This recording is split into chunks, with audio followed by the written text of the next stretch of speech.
जय हिंद दोस्तों हम भारत का इतिहास पढ़ रहे हैं, जिसके अंतर्गत प्राचीन भारत का वैदिक काल के बारे में पढ़ेंगे, जो 1500 BC की घटना है, यानी कि आज से लेकर के 3500 साल पहले की घटना के बारे में हम पढ़ेंगे। दोस्त, ये वीडियो छात्र के साथ साथ अन्य लोगों को भी देखना चाहिए, क्योंकि हिंदू धर्म का जड़ जो है ना, उसकी शुरुआत की जानकारी यहीं से होती है।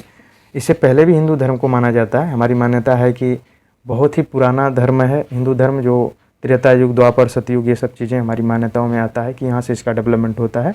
और इससे पहले भी हड़प्पा सभ्यता में हमने देखा था कई सारी चीज़ें आज जो हम हिंदू धर्म में मानते हैं, तो वहाँ पे जो भौतिक साक्ष्य मिले थे, लेकिन यहाँ पे हमें लिखित साक्ष्य मिलता है वेद जैसे ग्रंथों में। ठीक है, तो ये सबको देखना चाहिए। इससे जो है कि हमें नई जानकारी, सही जानकारी मिलेगी, तो हमें कई सारी धारणाएँ चेंज होंगी। ठीक है, हमें सत्य चीज़ें पता चलेंगी। इसके साथ साथ दोस्तों, ये पाकिस्तान और बांग्लादेश वालों को भी देखना चाहिए कि जिस धरती पर वो रह रहे हैं, इनका इतिहास क्या है, क्योंकि हमारी साझी इतिहास थी। और ये धर्म के नाम पर जो गलत चीज़ें बताई जाती हैं, उसकी भी शायद कई धारणाएं टूटेंगी उनकी। तो हम स्टार्ट करते हैं दोस्तों। इसमें जो कंटेंट हमने शामिल किया है वो लूसेंट से और NCERT और प्रीवियस ईयर क्वेश्चन से कंटेंट को शामिल किया है।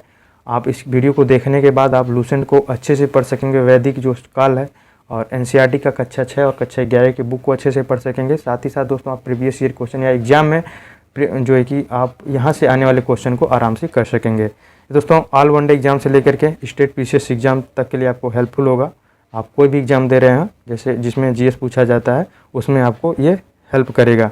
हम वैदिक काल के बारे में दोस्तों इसमें देखेंगे, उसका परिचय के बारे में देखेंगे, उसका काल विभाजन, वो किस काल में उसका काल माना जाता है, और वो कहाँ पे डेवलपमेंट होता है इसका, उसके विकास के बारे में देखेंगे। वैदिक भारत की क्या विशेषता थी उसके बारे में देखेंगे। ऋग वैदिक काल और उत्तर वैदिक काल के बारे में देखेंगे, और उसका प्रशासन कैसे होता था इसके बारे में देखेंगे। हम दर्शन और विचारधारा, दर्शन विचारधारा के बारे में देखेंगे, जो सांख्य, योग, न्याय, वैशेषिक, मीमांसा और वेदांत के बारे में देखेंगे। तो दोस्तों, यहाँ से जो एग्जाम में क्वेश्चन तो पूरे वीडियो से ही पूछे जा सकते हैं।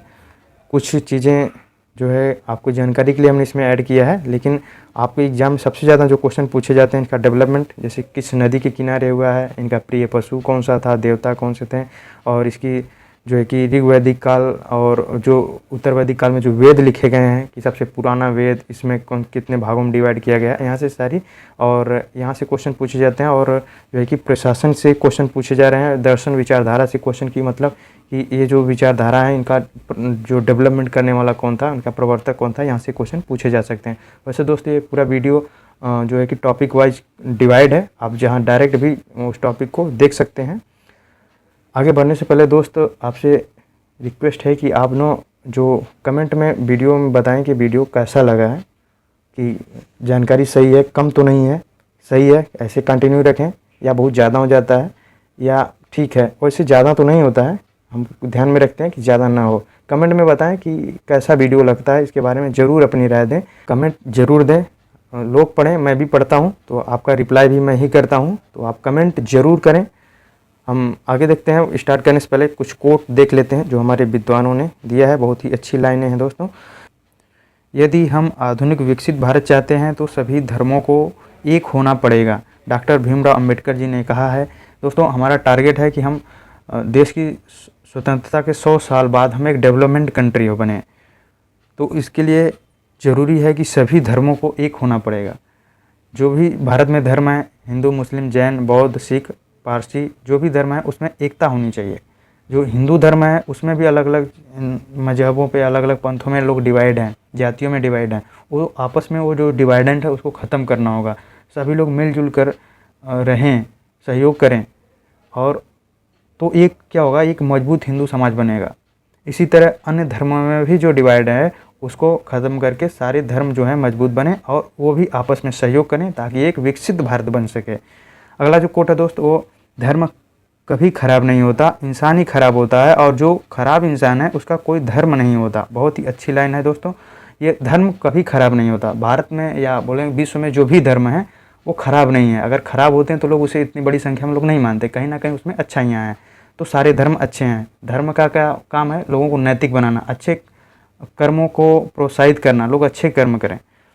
तो जो इंसान ही ख़राब होता है दोस्त, जो ना हर धर्म में कुछ ना कुछ लोग खराब होते ही हैं, जो अपने धर्म को कट्टर बनाते हैं, अपने तरह से उसे पेश करते हैं, अपने तरह से उसे बनाते हैं, तो वो इंसान ही सही नहीं होता है, क्योंकि उसको ना जानकारी नहीं है, अपने धर्म की भी जानकारी नहीं है, दूसरे भी धर्म की जानकारी नहीं है। अगर दूसरे धर्म को जान जाए तो अपने धर्म को सर्वोच्च नहीं बताएगा, ठीक है।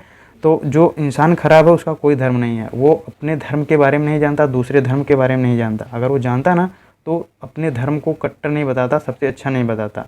अगर हम दूसरे धर्म को ख़राब कहेंगे ना दोस्तों, हम उस धर्म से कुछ सीख नहीं पाएंगे, उस समाज से हम कुछ नहीं सीख पाएंगे। कोई धर्म खराब नहीं है, इसलिए हमें सबको समान मानना है, सबके प्रति अच्छी भावना रखनी है, सबके साथ मिलजुल कर रहना है और उनसे सीखना है। हम आगे चलते हैं, वैदिक काल के बारे में हम स्टार्ट करते हैं।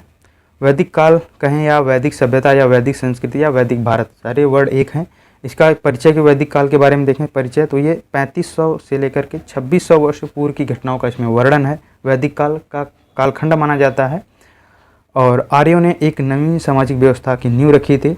हम आर्यों के बारे में भी नीचे देखेंगे। इन्होंने दोस्तों एक नवीन सामाजिक व्यवस्था की नींव रखी, जो आज भी उसका बहुत जो नींव रखी आज भी वो फल फूल रहा है, वो डेवलप हो रहा है। इसी समय हिंदू धर्म के पवित्र ग्रंथों की रचना की शुरुआत होती है और आज तक फल फूल और विकसित हो रही है। इसी समय दोस्तों हिंदू धर्म के जो ग्रंथ लिखे गए हैं, इसी समय वेद लिखे गए हैं। ऋग्वेद का स्टार्ट होता है, बाद में यजुर्वेद, सामवेद, अथर्ववेद, मतलब इन सब ग्रंथों का यहाँ स्टार्ट होता है। बाद में कई सारे धर्म ग्रंथ लिखे गए और आज भी बहुत सारे जो धर्म विद्वान हैं और टीवी सीरियल के माध्यम से लोग इस चीज़ को प्रमोट कर रहे हैं। तो ये आज भी डेवलपमेंट प्रोसेस की तरफ बढ़ रही है। हम आगे बढ़ते हैं। इसका काल विभाजन और विकास की बात करें तो दोस्त ये इसका काल विभाजन, ये वैदिक काल का दोस्त टाइम पीरियड है वो 1500 से लेकर के 600 ईसा पूर्व के बीच है।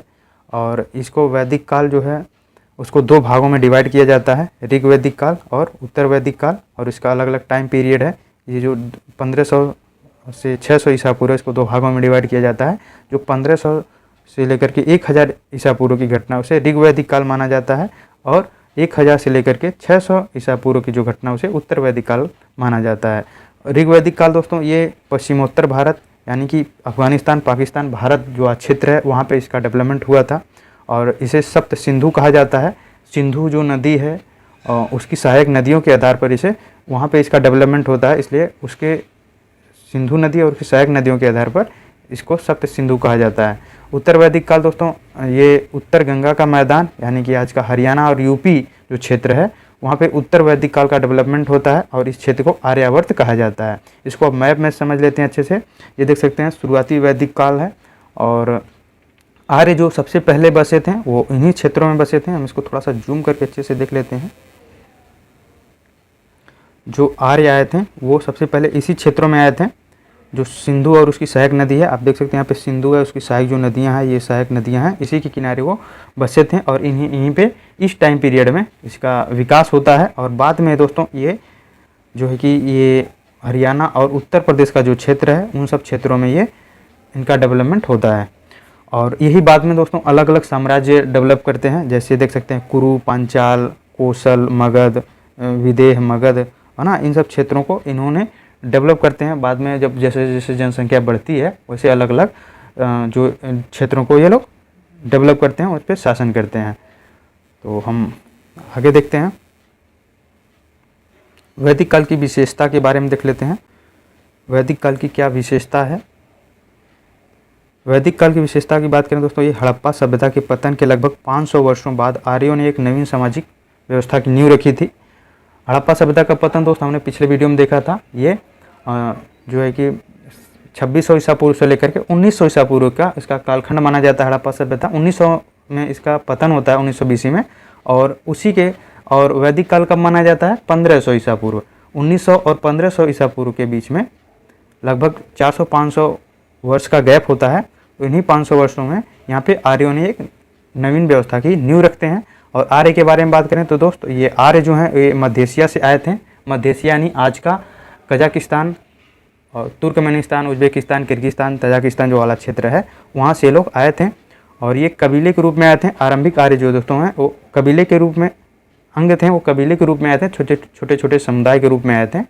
और कबीले का प्रधान सरदार का कार्य जो कबीले का, हर कबीले का एक प्रधान होता था। जैसे आपने बहुत सारी मूवियों में देखा होगा, एक मूवी है धर्मवीर जिसमें धर्मेंद्र और जितेंद्र हैं, और धर्मेंद्र जो है एक कबीले से बिलोंग करते हैं, बाद में उसे सरदार नियुक्त किया जाता है वहाँ पे। तो इस टाइप के कबीले के रूप में वो लोग आए थे। बहुत सारी मूवी में सारी चीज़ें दिखाया गया है। तो जो वहाँ पे जो सरदार होता था उसका कार्य क्या होता था, शासन चलाना, जो लोगों का समूह था उसमें शासन चलाना। युद्ध होता है तो किसी दूसरे कबीले से युद्ध होता है या दूसरे समुदाय से युद्ध होता है तो उसका नेतृत्व करना, लोगों से भेंट लेना। वो कर नहीं लेते थे, जैसे आज हम लोग कर देते हैं, कर लगता है तो कर नहीं लेते थे, वो लोगों से भेंट लेते थे। जो लोग अपने से खाने पीने की वस्तुएं ला कर दे देते थे वो भेंट स्वीकार करते थे। आर्यों का मुख्य व्यवसाय दोस्तों वो पशुपालन था, कृषि गौण था। मतलब जो आर्य थे वो पशुपालन उनका प्राथमिक कार्य था, पशुपालन करते थे।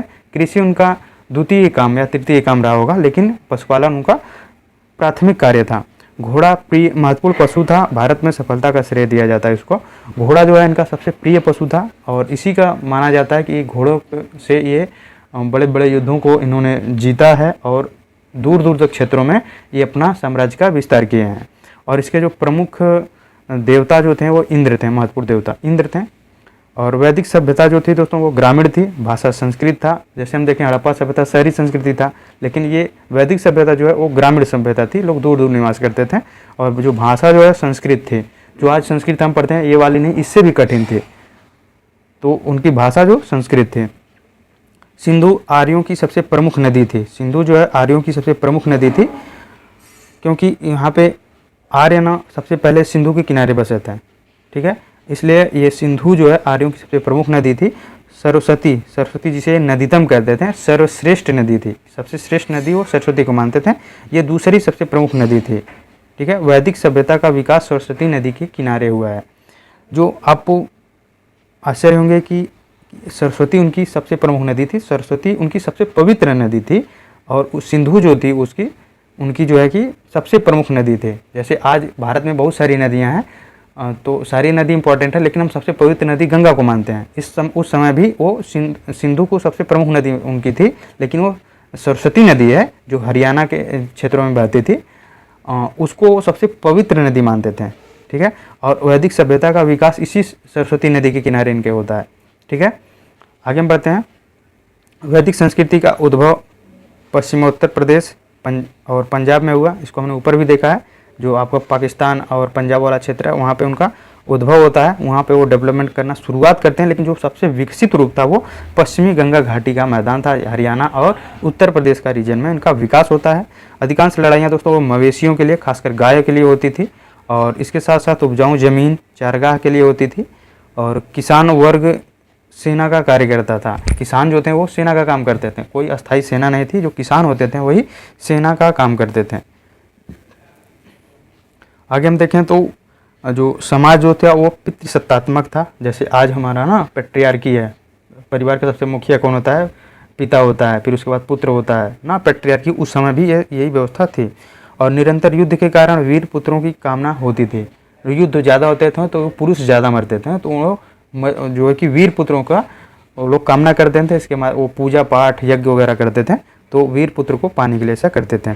वैदिक संस्कृति इलौकिक थी, इलौकिक मतलब वो लौकिक है ना, पारलौकिक, जैसे ना ईश्वर में ज़्यादा आस्था नहीं थी उन लोगों की। वो जैसे आज ना लोग स्वर्ग की जैसी कामना करते हैं, तो इस समय ऐसी संकल्पना उस समय नहीं थी ना, वो लोग भौतिकतावादी थे, ठीक है। और अपनी सुरक्षा के लिए वो लोग हालांकि सूर्य की, नदी की और वायु जैसे देवता की पूजा करते थे। वो लोग बहुत ही रियलिस्टिक थे, आदर्शवादी नहीं थे। जो उनके आसपास घटनाएं घटती थीं, लोगों अपनी सुरक्षा के लिए लोग अलग अलग देवता की पूजा करते थे। शवदाह का प्रचलन था, शव मतलब जो आज भी हम लोग शव का जो है कि उनका दहन करते हैं, तो उस समय भी शवदाह का प्रचलन था। चित्रित धूसर मृदभांड का लोग प्रयोग करते थे।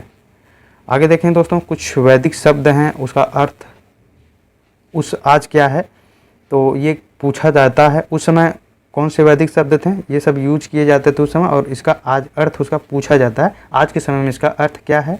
तो गोप का अर्थ होता था राजा होता था, अघन्य या अधन्य लोग गाय के लिए यूज करते थे। गविष्टि जो होता है दोस्तों वो गायों की खोज, गविष्टि का अर्थ गायों का खोज होता है। गोवाल जो इसका अर्थ होता है भैंस। दुहित्री दुहने वाली इसका अर्थ होता है, जिसको लोग बेटी के लिए इसका अर्थ यूज करते थे। गोमत जो है दोस्तों वो धनवान के लिए यूज किया जाता था। और इसके अतिरिक्त कुछ और शब्द हैं, जैसे दस्यु या दास कहें तो वो गैर आर्यों को कहते थे, गैर आर्यों के लिए इसका यूज किया जाता था। पणि दोस्तों, ये पणि जो है व्यापारी के लिए यूज किया जाता था। वेकनाट दोस्तों सूदखोर को, आज का जो सूदखोर होते हैं उनको वेकनाट कहते थे। अविवाहित महिला को अमाजू कहा जाता था। तांबे या कांसे के लिए अयस शब्द का प्रयोग करते थे। लोहे के लिए कृष्ण अयस का प्रयोग करते थे।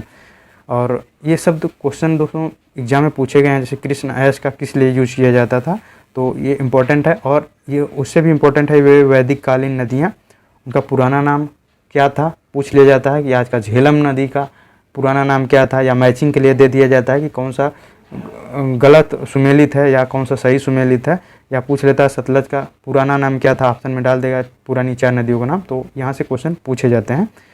तो वैदिक कालीन जो नदियाँ हैं उसके प्राचीन नाम और उसके आज के आधुनिक नाम क्या क्या हैं।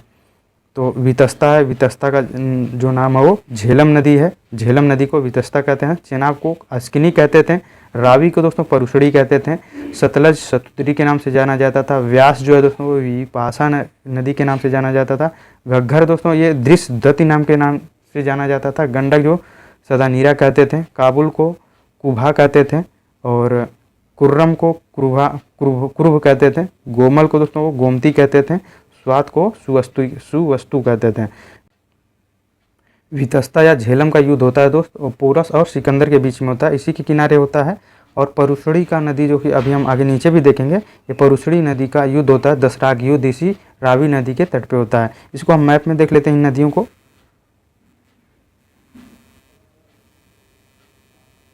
ये सिंधु नदी है। और इसकी सहायक नदियों की बात करें दोस्तों तो ये वितस्ता नदी है, इसको झेलम नदी को वितस्ता कहते हैं। अस्किनी दोस्तों ये चेनाब नदी को अस्किनी कहते थे। परुषणी को दोस्तों आज रावी कहते हैं। और विपाशा नदी है दोस्तों, इसको व्यास कहते हैं। सतुद्री को दोस्तों सतलज कहते हैं। ये देख सकते हैं सरस्वती नदी है, ये देख सकते हैं यहाँ से। ये हिमालय के बनने के क्रम में इसका बाद में धीरे धीरे मतलब ये गाद से भर गई, आज इसका अस्तित्व नहीं है, लेकिन इसका जो विकास हुआ था आर्यों का, इसी नदी के किनारे विकास होता है इनका। और ये हरियाणा और उत्तर प्रदेश के रीजन में पड़ता है, ठीक है। और कुछ पुरानी नदियां हैं, लेकिन ये नदियों के बारे में ज़्यादा पूछा जाता है, इसको आप ध्यान में रखिएगा। हम आगे देखते हैं, दसराग युद्ध देख लेते हैं। दसराग युद्ध बहुत इंपॉर्टेंट है, पूछा जाता है किस नदी पे हुआ था, परुषड़ी रावी नदी के तट पर हुआ था। और भरत कुल के राजा सुदास और 10 राजाओं के मध्य युद्ध हुआ था, जिसमें सुदास विजयी हुए थे। वैदिक काल का प्रशासन की बात करें तो लोग बहादुर कुशल योद्धा को सरदार चुनते थे। जो कबीले में सबसे बहादुर होता था उसे लोग सरदार चुनते थे। और ये कबीले के सभा समिति विदर्भ के सलाह से शासन करता था, अपना मनमानी नहीं करते थे। जैसे बाद में राजतंत्र होता तो लोग मनमानी करते थे, लेकिन उस समय ऐसा नहीं था। लोग सभा समिति और विदर्भ के माध्यम से शासन करते थे। और ये सभा जो होता था उसमें जो संभ्रांत लोग होते थे, उसमें ये संभ्रांत लोगों का सभा होता था। लेकिन समितियां और विदर्भ जो होता था वो जो और गैर आम लोगों रहते थे उनकी ये समिति होती थी। प्रशासनिक इकाई की बात करें, इसका आरोही क्रम यानी कि छोटे से बड़े के क्रम में बात करें तो कुल जो होता था सबसे छोटी इकाई होती थी। और उसके बाद ग्राम होता था, विष होता था, जन होता था, और उसके सबसे जो बड़ी इकाई होती थी वो राष्ट्र होती थी।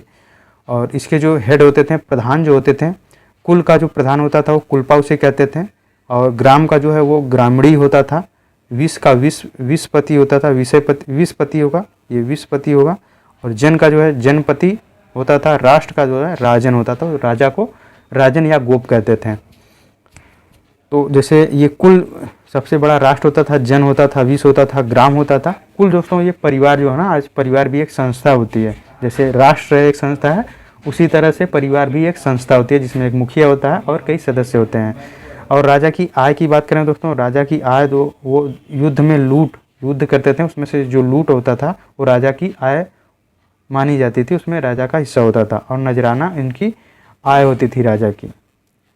आगे हम बात करें तो कुछ अधिकारी होते थे कुछ क्षेत्र के, जैसे आज भी ना बहुत सारे मंत्रालय हैं, विभाग हैं, उसके अलग अलग मंत्री हैं। जैसे विदेश मंत्री हो गए और रक्षा मंत्री हो गया, उसी तरह से वो भी क्षेत्र होते थे, उसके भी मंत्री होते थे, उसका भी एक अधिकारी होता था, हेड होता था, जैसे चारागाह के प्रधान को राज्यपति कहते हैं, बहुत ही इंपॉर्टेंट है, ये क्वेश्चन कई बार पूछे गए हैं। और कर राजस्व एकत्र करने वालों को संग्रहित कहते थे या भागदूह कहते थे। गुप्तचर जो होता था उसको अस्पष्ट कहते थे। दुर्गपति जो दुर्ग का रखवाला होता था वो उसे पूरब कहते थे। ऋग्वैदिक काल का जो टाइम पीरियड है वो 1500 से लेकर के 1000 ईसा पूर्व का माना जाता है। और इसी काल में दोस्तों ऋग्वेद की रचना होती है, जिसके आधार पर इसे ऋग्वैदिक काल कहते हैं।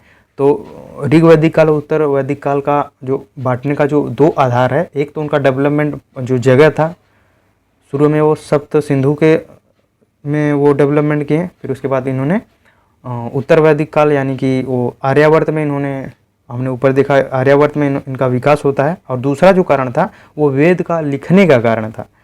तो ऋग्वेद का इस समय लिखा गया इसलिए ऋग्वैदिक कहते हैं, और सारे जो वेद लिखे गए हैं वो उत्तर वैदिक काल में लिखे गए हैं। ठीक है, तो इस कारण से इसको ऋग्वेद और उत्तर वैदिक काल कहते हैं।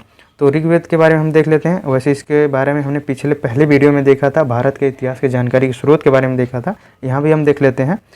तो ऋग्वेद के बारे में दोस्तों बात करें तो ये सबसे पुराना, सबसे प्राचीन वेद है ऋग्वेद। और ये क्वेश्चन पूछे जाता है कि सबसे पुराना वेद है, 4 ही वेद है, ऋग्वेद, अथर्ववेद, सामवेद, यजुर्वेद है। तो सबसे पुराना जो है वो ऋग्वेद है। और इसमें मवेशियों, बच्चों, खासकर पुत्र और घोड़ों की प्राप्ति तथा देवी देवताओं की स्तुति आदि के लिए मंत्रों का क्रमबद्ध संग्रह है इसमें। और ये 10 मंडल और 128 सूक्त और 10,642 ऋचा या मंत्र में ये इसमें शामिल है। ये क्वेश्चन पूछे जाते हैं कि ऋग्वेद कितने खंडों में डिवाइड है, तो 10 खंड में डिवाइड है, या कहें 10 मंडल में डिवाइड है। उसमें कितने सूक्त हैं पूछा जाता है, तो 1028 सूक्त है, इसको आप ध्यान में रखिएगा, ये क्वेश्चन पूछे जाते हैं। पाठक विषय जो इसका पाठक होता है, जो इस विषय का पाठ करता है उसे होत्री कहते हैं। तीसरे मंडल में विश्वामित्र द्वारा रचित सूर्य देवता सावित्री को समर्पित प्रसिद्ध गायत्री मंत्र है। तीसरे मंडल में ये जो ना हम पढ़ते हैं गायत्री मंत्र, ओम भूर्भुवः तस्य वितुर्वरेण्यम वाला जो गायत्री मंत्र है वो तीसरे मंडल में, वो ऋग्वेद के तीसरे मंडल में स्थित है। 10वां मंडल दोस्तों ये सबसे बड़ा मंडल है। 10वां जो मंडल है इसका आखिरी मंडल, वो सबसे बड़ा मंडल माना जाता है। तो उसमें 10वां मंडल में अलग अलग विषय पे लिखा गया है। तो नासदीय सूक्त जो है दोस्तों वो ब्रह्मांड के सृजन के से संबंधित है। कितनी अच्छी बात है दोस्त कि उस समय ऋषि मुनियों ने ब्रह्मांड के बारे में सोचा और उसके बारे में लिखा। बहुत अच्छी बात है कि हमारा ऐसे ऋषि मुनि, हमारा ऐसा कल्चर रहा है कि बहुत ही पुराने समय में इस ब्रह्मांड के बारे में लोगों ने सोचा और उसके बारे में अपने व्यू दिए हैं। नदी स्तुति सूक्त में दोस्तों ये ब्रह्मांड के सृजन से संबंधित है। ये नदी के सृजन से संबंधित है। इसमें नदियों का सृजन के बारे में बात किया गया है। और ये ऋषि विश्वामित्र जो है, ऋषि विश्वामित्र ने देवी के रूप में पूजनीय 2 नदियों ब्यास और सतलज के बीच में संवाद के रूप में एक भजन इसमें स्थित है, नदी स्तुति सूक्त में। ये क्वेश्चन पूछा गया है कि ऋषि विश्वामित्र को किसका संवाद के रूप में भजन है, तो व्यास और सतलज के बीच में एक संवाद का भजन इसमें स्थित है। हम पुरुष सूक्त की बात करें दोस्तों, पुरुष सूक्त अगला जो डिवाइडेंट है पुरुष सूक्त है, जिसमें वैदिक सामाजिक व्यवस्था से संबंधित कुछ नियम बनाए गए हैं। हम उसको थोड़ा सा देख लेते हैं यहाँ पे। वैदिक समाज दोस्तों वो सोपानात्मक सामाजिक वर्गीकरण था। वैदिक समाज जो है वो सोपानात्मक सामाजिक वर्गीकरण था। सोपानात्मक सामाजिक वर्गीकरण क्या है? सोपानात्मक मतलब वो हेरारिकी, जिस तरह से ना प्रशासन में वो होता है ना कि सबसे लोअर अधिकारी हो गए, फिर उनसे उच्च अधिकारी, फिर उनसे उच्च अधिकारी, एक सर्वोच्च अधिकारी होता है। इस तरीके का जो डिवाइडेंट है उसे हेरारकी या सोपानात्मक वर्गीकरण कहते हैं। जैसे सीढ़ी होती है ना, कि एक सीढ़ी नीचे, फिर दूसरी उससे ऊपर, फिर तीसरी सबसे ऊपर, फिर चौथी उससे सबसे ऊपर, 4 सीढ़ियाँ हैं, इस टाइप से चौथी सबसे ऊपर है। इस टाइप का डिवाइडेंट को हेरारकी जो है कि वर्गीकरण कहते हैं। इसको आप पिरामिड के माध्यम से देख सकते हैं कि सबसे जो नीचे माना जाता था वो शूद्रों को माना जाता था, फिर वैश्य को माना जाता था, फिर जो क्षत्रिय थे फिर इसको ब्राह्मण को सबसे ऊंचा माना जाता था। इस तरह का सामाजिक वर्गीकरण था। चारों वर्णों के लिए आदर्श जीविका के नियम बनाए गए थे। चारों वर्णों के लिए आदर्श जीविका के नियम बनाए गए थे। ये चीज़ आपको दोस्तों लूसेंट में नहीं मिलेगा, ये सारी चीज़ें एनसीईआरटी से लिया है मैंने आपको जानकारी के लिए, ताकि आप उस समाज को बारे में अच्छे से समझ सकें। तो यहाँ पे अलग अलग आदर्श जीविका के नियम बनाए गए थे चारों वर्ण के लिए, कि कौन शूद्र क्या करेगा, वैश्य क्या करेगा, ब्राह्मण और क्षत्रिय क्या क्या करेंगे, इसके लिए नियम बनाए गए थे। और उसी सीमा के दायरे में रह के लोगों को काम करना होता था। तो जो ब्राह्मण थे उनको अध्ययन करना होता था, वेदों की शिक्षा लेनी होती थी, यज्ञ करना और करवाना होता था, दान लेना और देना इसका काम होता था ब्राह्मणों का। क्षत्रियों का जो काम होता था वो युद्ध करना, लोगों की सुरक्षा करना, न्याय करना, वेद पढ़ना, यज्ञ करना और करवाना, यज्ञ करना का काम ब्राह्मण करते थे और दान दक्षिणा देना ये क्षत्रियों का काम होता था। और जो वैश्य थे दोस्तों, वैश्यों का जो काम होता था वो कृषि, पशुपालन, व्यापार, वेद पढ़ना, यज्ञ करना और दान देना ये इनका काम माना जाता था। और ये जनसंख्या में जो है कि ये तीसरे सबसे बड़ी जनसंख्या जो है ये वैश्यों की होती थी। और शूद्रों की बात करें तो ये जो सामाजिक वर्गीकरण था, ये जो इसमें ये सबसे नीचे आते थे और इनका जो काम था वो तीनों उच्च वर्णों का सेवा करना इनका काम होता था और यही एकमात्र इनकी आजीविका का साधन होता था। ठीक है, ये इनकी एकमात्र का जीविका का साधन होता था कि आप सिर्फ जो है कि तीनों वर्णों का, जो ऊपर तीनों वर्ण हैं उसकी आप सेवा कीजिए।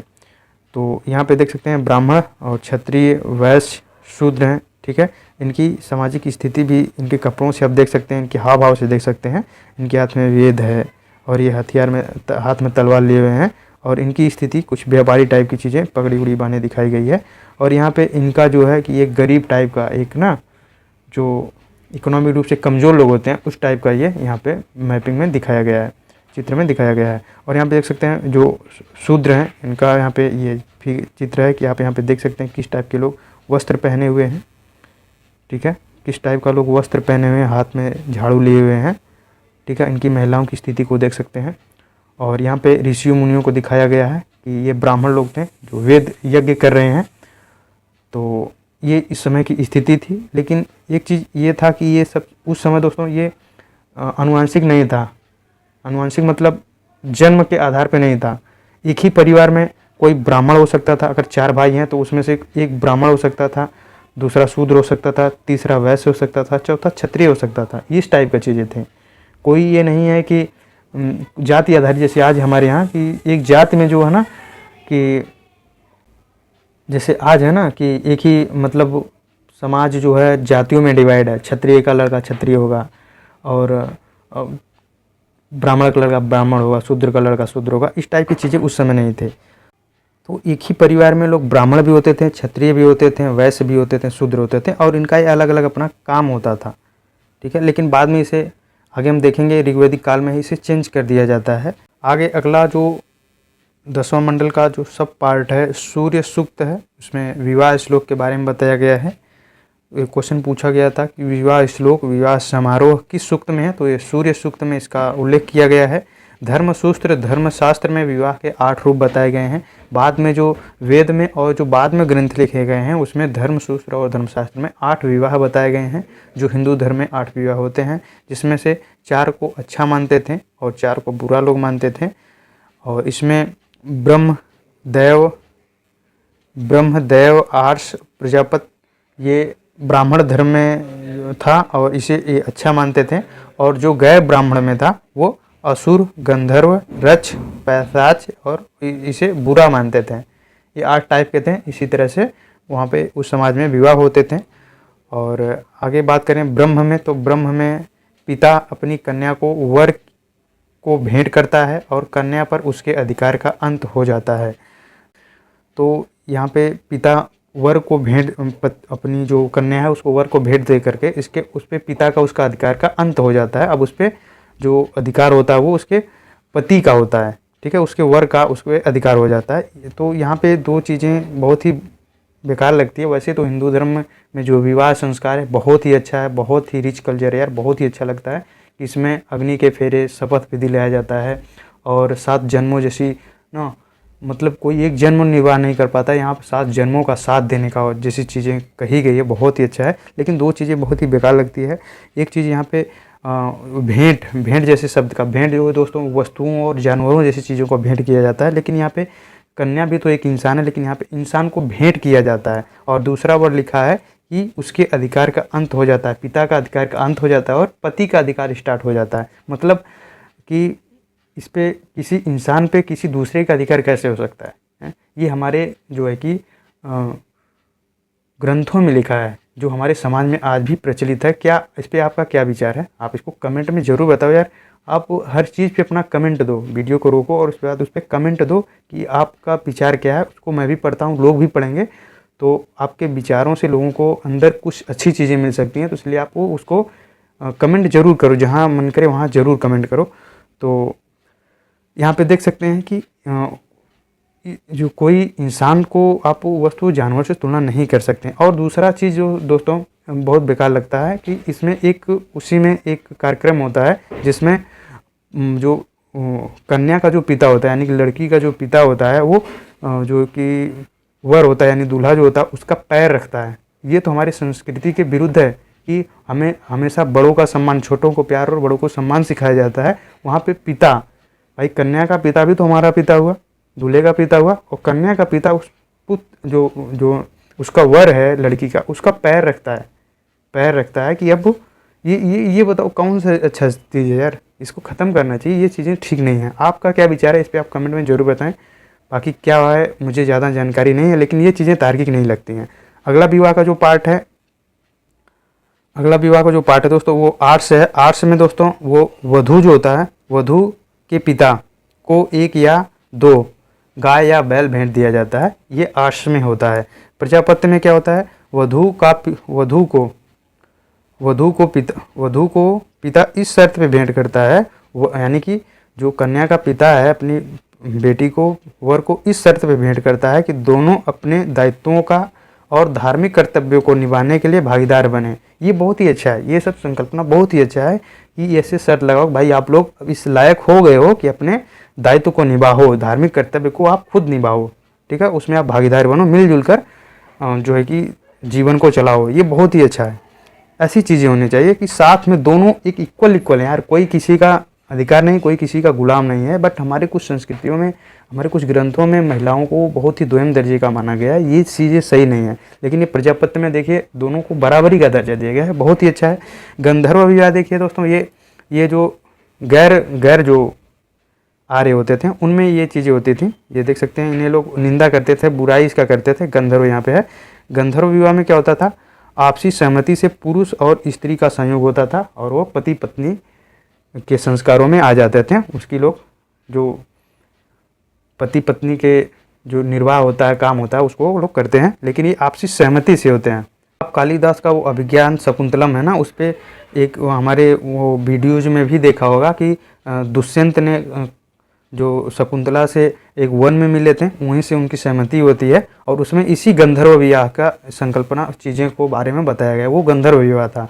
तो गंधर्व विवाह में लोग आपसी सहमति से पुरुष और स्त्री बनते थे, ठीक है, आपसी सहमति थे। जो आज भी जो हमारा जो कानून है और सुप्रीम कोर्ट है, इस चीज़ को बढ़ावा देता है, कहीं ना कहीं इसको सुरक्षा प्रदान करता है कि अगर आप वो आपस में सहमत हैं तो आप शादी विवाह कर सकते हो। ये हमारे ग्रंथों में देखिए लिखा है।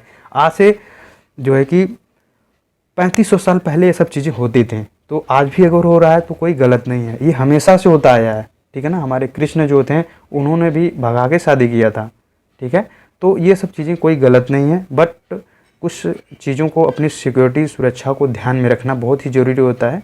तो इन सब चीज़ों को ध्यान में रख करके रिस्पेक्ट, अपना सम्मान, इस सब चीज़ों को ध्यान में रख के आपसी सहमति से विवाह करना कोई गलत चीज़ नहीं है। हमारा संविधान, हमारा जो नियम कानून, हमारा सुप्रीम इंस्टीट्यूट को सुरक्षा देता है। अभी हमारे समाज में ये सब चीज़ें ज़्यादा प्रचलित नहीं है, जबकि ये देख सकते हैं कि हमारे जो कि पुरानी कितना पुराना ग्रंथ के बारे में, कितनी पुराने समय के बारे में पढ़ रहे हैं, ये सब चीज़ें उस समय होती थी। हमारे जो है कि कल्चर में ये सब चीज़ें थी, जो इतनी आधुनिक चीज़ें हैं वो उस समय भी थी, ठीक है। तो आज भी करना कोई गलत बात नहीं है, बट अपना सुरक्षा, अपना रिस्पेक्ट को ध्यान में रखते हुए आप ये सब चीज़ें कर सकते हैं, कोई गलत नहीं है। आगे देखते हैं, इसमें गोत्र प्रथा की जो शुरुआत होती है ब्राह्मणों में, और कहें कि हिंदू समाज में ये गोत्र प्रथा, सबका अपना अपना गोत्र होता था। गोत्र का डेवलपमेंट कैसे होता है, गोत्र का दोस्तों ये गोष्ठ होता है। गोष्ठ जो है, गोष्ठ से इसका डेवलपमेंट होता है। ये गोष्ठ का अर्थ क्या होता था, समूचे कुल के गोधन को पालना, इसका अर्थ होता था। जो कबीले अलग अलग डिवाइड है, हर कबीले का जो गायें होती थी वो एक ही जगह पाला जाता था, उसे गोष्ठ कहते थे, और इसी से चेंज होकर के ये गोत्र बना है। बाद में इसका गोत्र का अर्थ बदल दिया गया, एक ही मूल पुरुष से उत्पन्न लोगों का समुदाय को गोत्र कहने लगे। और ये किसी जो है कि बड़े ऋषि या मुनि के नाम पे से लोग जोड़ते थे अपने गोत्र को, और उन्हीं के संतान कहते थे। जैसे आप वो सातवाहन वंश आगे हम पढ़ेंगे तो उसमें वशिष्ठी पुत्र, गौतमी पुत्र, इस टाइप की चीज़ें लगाते थे। तो ये गौतमी, वशिष्ठी ये क्या थे? ये ऋषि होते थे, जिसे अपने नाम लोग उसे जोड़ते थे, ठीक है। और गोत्र के बाहर लोग विवाह करने का प्रथा है, तो लोग गोत्र के बाहर विवाह की करते थे, और आज भी होता है। ब्राह्मणों में देखें तो इस सब चीज़ों को लोग मानते हैं। बाकी वैसे शूद्रों में ये सब चीज़ें कम ही प्रचलित है, बट ब्राह्मणों में ये सब चीज़ों को मान्यता है। आगे हम जो ऋग्वैदिक काल उसकी जो सामाजिक विशेषता है उसके बारे में देखें तो व्यवसाय जो है अनुवांशिक नहीं था। जैसे क्षत्रिय जो है एक ही परिवार में क्षत्रिय, वैश्य, शूद्र सब हो सकते थे, तो ये चीज़ें अनुवांशिक नहीं था। ये बाद में अनुवांशिक होता है, पहले नहीं अनुवांशिक था दोस्त, कि एक ही परिवार में सारे लोग हो सकते हैं। जैसे आज है ना, एक ही परिवार में अलग अलग टाइप के लोग अलग अलग काम कर रहे हैं। ब्राह्मण के भी परिवार में अलग अलग टाइप के लोग काम कर रहे हैं, लेकिन खुद को अपने ब्राह्मण बताते हैं। लेकिन उस समय भी ये सब चीज़ें अनुवांशिक नहीं था, एक ही परिवार में अलग अलग लोग अलग अलग काम कर सकते थे। और एक पत्निक एवं पितृसत्तात्मक व्यवस्था का प्रचलन था, बहुत ही अच्छा था दोस्तों। कि एक कोई भी राजा, जैसे राम जी ने एक ही शादी किया था, तो ये हमारी संस्कृति में था, बहुत ही अच्छा कल्चर है। ये सब चीज़ें बहुत पहले से थी और आज भी लोग उसी के रास्ते पे चल रहे हैं। और पितृसत्तात्मक व्यवस्था का प्रचलन था। गायों की संख्या से लोगों को समृद्धि का आकलन किया जाता था। जिसके पास जितनी गाय होती थी वो उतना समृद्ध माना जाता था। स्त्री पुरुष के समान अधिकार थे, जिसकी आज हम लोग लड़ाइयाँ लड़ती हैं, हमारी माँ बहनें लड़ाइयाँ लड़ती हैं कि हमें समान अधिकार दिया जाए हर क्षेत्रों में। तो ये पहले से ही उनको ये अधिकार मिला हुआ था। स्त्री पुरुष सब समान माने जाते थे। कब? ऋग्वैदिक काल में। ऋग्वैदिक काल बहुत ही अच्छा था, काफ़ी हद तक बहुत ही बढ़िया था दोस्त। जो आज ना हम ये सब देखते हैं ना कि लोग अलग अलग जगहों पे अलग अलग मांग करते हैं, समानता की मांग करते हैं कि हमारे साथ समान अधिकार मिलना चाहिए, मतलब सारी जगहों पे हमें समानता मिलनी चाहिए। तो ये उन सब चीज़ों में देख सकते हैं ऋग्वैदिक काल में सब सारी चीज़ें थी, कोई अलग से भेदभाव नहीं किया जाता था। जैसे स्त्री पुरुष सब लोग समान थे, जैसे स्त्री शिक्षा दिया जाता था, विधवा विवाह होते थे, यज्ञ कानून बनाने में इन लोगों का महिलाएं भाग लेती थी पुरुषों के साथ, लोगों को बराबरी थी। और बाल विवाह, पर्दा प्रथा का प्रचलन नहीं था। जो बाद में ये सब चीज़ें जुड़ी ना, उत्तर वैदिक काल से धीरे धीरे जुड़ना स्टार्ट हुआ। और आज भी इसमें से कई सारी चीज़ें ख़त्म हो गई, लेकिन आज भी कई चीज़ें प्रचलन में हैं। और जैसे बाल विवाह देख लीजिए, पर्दा प्रथा देख लीजिए, आज भी प्रचलन में है ना, पहले नहीं था, शुरू में नहीं था। ये उत्तर वैदिक काल से लेकर के आज तक ये सब चीज़ें चल रही हैं, जबकि इन सब चीज़ों को त्याग करने की ज़रूरत है दोस्त। बाल विवाह जैसी चीज़ें ये सही नहीं है। पर्दा प्रथा, क्यों पर्दा प्रथा करना, कि हम जब सभी लोग समान हैं तो पर्दा प्रथा करने की क्या ज़रूरत है। तो सम्मान करना चाहिए, लोगों का सम्मान करो, रिस्पेक्ट करो बड़ों का, बट पर्दा प्रथा लगाने की कोई विशेष ज़रूरत नहीं है। अगर आप पढ़ रहे हैं, ये सब सारी चीज़ों को जान रहे हैं, इसके बावजूद अगर आप भेदभाव लोगों से कर रहे हैं तो ये गलत है दोस्त। अपने साथ कर रहे हैं पर्दा। जो हमारी महिलाएं हैं, बहनें हैं, शादी हो जाता है तो पर्दे प्रथा के पीछे क्यों रहती है। रिस्पेक्ट करो, सम्मान करो, मिलजुल के रहो, सहयोग से रहो ना। तो पर्दा प्रथा कोई पहले नहीं था, आज भी नहीं होना चाहिए। कुछ विद्वान स्त्रियाँ थीं, गार्गी, अपाला, लोपामुद्रा, घोषा, सिक्ता, विश्वास, ये जैसी कुछ बहुत ही विद्वान विदुषी स्त्रियाँ थीं उस समय ऋग्वैदिक काल में। हालांकि ये उत्तर वैदिक काल और बाद में ये सब नाम सुनना ना बहुत आश्चर्यजनक था ना। इस टाइप की समाज को बना दिया गया कि स्त्रियों को शिक्षा एकदम छीन लिया गया ना। आप देखेंगे तो आधुनिक काल में भी इनको शिक्षा का अधिकार नहीं था। इतनी ये कट्टर, इतनी खराब व्यवस्था बना दी गई बाद में। अभी हम देखेंगे नीचे उत्तर वैदिक काल में, ये ऋग्वैदिक काल में ऐसी चीज़ें नहीं थी, बट हमें उसी रास्ते पे फिर जाना है। हालांकि उसी को नहीं फॉलो करना है हमें किसी तरह से, ना कोई वैश्य रहेगा ना ही कोई शूद्र रहेगा, पर सभी लोग बराबर रहेंगे। जो हमारा संविधान, हमारा आज का नियम कानून फॉलो करते हैं, उसी को आज भी हमें फॉलो करना है। इन सब सारी कुरीतियों को त्याग देना है।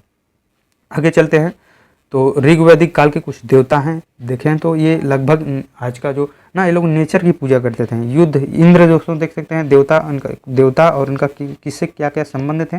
तो इंद्र का संबंध दोस्तों, युद्ध का नेता, जो आपस में लोग लड़ाइयाँ करते थे, इंद्र की पूजा करके जाते थे कि हम जीतेंगे। ये वर्षा का देवता लोग इन्हें मानते थे। जब भी वर्षा कराना हो, इस टाइप का हवन वगैरह होता था तो इंद्र का आह्वान लोग करते थे। और अग्नि को देवता और मनुष्य के बीच का मध्यस्थ मानते थे। वरुण जो पृथ्वी और सूर्य के निर्माता मानते थे। समुद्र का देवता मानते थे। विश्व के नियामक व शासक मानते थे। सत्य का प्रतीक मानते थे। ऋतु परिवर्तन व दिन रात का कर्ता मानते थे वरुण को। आकाश के देवता, ये सबसे पुराने देवता थे। ध्यो देव को लोग आकाश का देवता मानते थे। वनस्पति का देवता सोम को लोग मानते थे। उषा को प्रगति एवं उत्थान का देवता मानते थे। और अश्विन ये देवी थी दोस्तों, देवता की भी पूजा करते थे, देवी की भी पूजा करते थे, जैसे आज लोग करते हैं। अश्विन जो है दोस्तों ये विपत्तियों को हरने वाले देवता कहा जाता था। और विष्णु दोस्तों ये विश्व के संरक्षक और पालनकर्ता इन्हें माना जाता था। और मारुत दोस्तों ये आदि तूफान के देवता माने जाते थे। और पूषण दोस्तों ये पशुओं के देवता माने जाते थे और ये शूद्रों के देवता थे। ये क्वेश्चन पूछा गया है कि 4 ऑप्शन दे दिया गया था इसमें से, एक इनको दे दिया गया था। पूछा गया था शूद्रों का कौन देवता नहीं है, तो पूषण देवता वो शूद्रों के देवता नहीं थे। आप देख सकते हैं यहाँ पे कि ये प्रकृति की पूजा करते हैं। यहाँ पे ये नहीं कि हमें स्वर्ग में, मतलब हमें स्वर्ग मिले, नरक से हम बचें, अच्छे कर्म करें, इस टाइप की चीज़ें नहीं थी वहाँ पे। देखिए कि वर्षा के देवता ना, और पृथ्वी और सूर्य के निर्माता ना, दिन रात के कर्ता, सत्य के प्रतीक, आकाश के देवता, वनस्पति, मतलब जो हमारे आसपास है, जो हमारे जीवन घटना में हो रहा है, उसी को अलग देवता मानते थे। ठीक है, हम आगे चलते हैं, इसको ध्यान रखिएगा। यहाँ से क्वेश्चन कुछ पूछे गए हैं, अब देखते हैं। उत्तर वैदिक काल का जो टाइम पीरियड है वो 1000 से लेकर के 600 BC का बीच का माना जाता है। इस समय सामवेद, यजुर्वेद, अथर्ववेद तथा अन्य ग्रंथों की रचना होती है, जिसके आधार पर इसको उत्तर वैदिक काल कहा जाता है। यजुर्वेद में बात करें, वैसे हम यजुर्वेद ये तीनों वेदों को पहले वीडियो में देखा था, लेकिन फिर भी हम यहाँ पे देखेंगे। यजुर्वेद में दोस्तों बलिदान विधि, यज्ञों का नियम, विधि विधानों का संग्रह है कि बलिदान कैसे दिया जाएगा, यज्ञ नियम क्या है और विधि विधान किस टाइप के होंगे यज्ञों के, तो इसके बारे में यहाँ पे बताया गया है। इसके जो पाठक करता है उसे अधर्यु कहा जाता है। गद्य और पद्य में लिखा गया एकमात्र वेद है। सामवेद की बात करें तो साम का अर्थ दोस्तों होता है गान होता है साम का अर्थ, और इसमें जो है कि यज्ञों के अवसर पर गाए जाने वाले ऋचाओं और मंत्रों का संकलन इसमें शामिल किया गया है। और इसके पाठककर्ता को उद्रात्री कहते हैं। और ये इस जो है कि सामवेद को भारतीय संगीत का जनक माना जाता है, इसको आप ध्यान में रखिएगा। अथर्ववेद के बारे में देखते हैं। अथर्ववेद दोस्तों ये 20 खंडों में डिवाइड है। क्वेश्चन पूछा गया है अथर्ववेद को कितने खंडों में डिवाइड किया गया है, तो कितने खंडों में डिवाइड किया गया है, 20 खंडों में विभाजित है। और सदियों का सर्वप्रथम उल्लेख इसमें मिलता है अथर्ववेद में। मानव जीवन के सभी पक्षों, विचारों और अंधविश्वासों, जादू टोना आदि का विवरण इसमें मिलता है। और इसके अतिरिक्त जैसे गृह निर्माण, कृषि, व्यापार, रोग, विवाह, राजा का चुनाव, वनस्पति, औषधि, वशीकरण, प्रायश्चित, इन सब चीज़ों का इसमें जिक्र है। इसके बारे में इसमें बताया गया है। सभा और समितियों को प्रजापति की 2 पुत्रियां कहा गया है। जो प्रशासन का अंग था ना, अभी हमने ऊपर देखा, अभी नीचे भी देखे, ऊपर ही देखा था, उसमें सभा और समितियां होती थी, जो जिसे राजा का जो कबीले का सरदार होता था, इसी के माध्यम से शासन करता था। और इसको किसका जो है कि प्रजापति देवता थे उनकी पुत्रियां माना जाता था। इसको इतना मतलब इसको इतना बेहतर मानते थे, जैसे आज के राज्यसभा और लोकसभा, तो ये देवता के पुत्रियां, देवता के अंग लोग मानते थे उसको, इतना पवित्र स्थान देते थे। ये देख सकते हैं अथर्ववेद, ऋग्वेद, सामवेद और यजुर्वेद। तो हम आगे चलते हैं। उत्तर वैदिक समाज, यहाँ से दोस्त बहुत ही ख़राब चीज़ों का डेवलपमेंट होता है। एक समाज को एक बहुत ही ना दलदल में फंसा दिया गया है। देने का जो नियम बनाया गया ना दोस्त, वो यहीं से स्टार्ट होता है।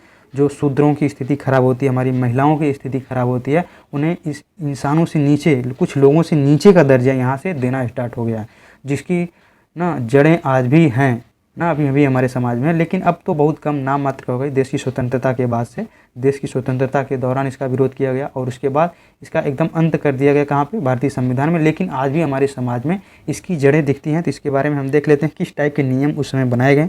उत्तर वैदिक काल में जो समाज था दोस्तों, वो 4 वर्णों में विभक्त था। जैसे ब्राह्मण, क्षत्रिय, वैश्य, शूद्र में डिवाइड था। वर्ण व्यवस्था को जाति आधारित कर दिया गया। ऋग्वैदिक काल में क्या था कि एक ही परिवार में अगर 4 भाई हैं तो वो कोई ब्राह्मण हो सकता है, कोई शूद्र हो सकता है, कोई क्षत्रिय हो सकता है, कोई वैश्य हो सकता था। लेकिन दोस्तों ये वर्ण व्यवस्था को जाति आधारित बना दिया गया कि अगर ब्राह्मण का लड़का है तो वो ब्राह्मण ही होगा, अगर 3 लड़के हैं तो उसके तीनों लड़के ब्राह्मण होंगे, और शूद्र का 3 लड़के हैं तो तीनों लड़के शूद्र ही होंगे।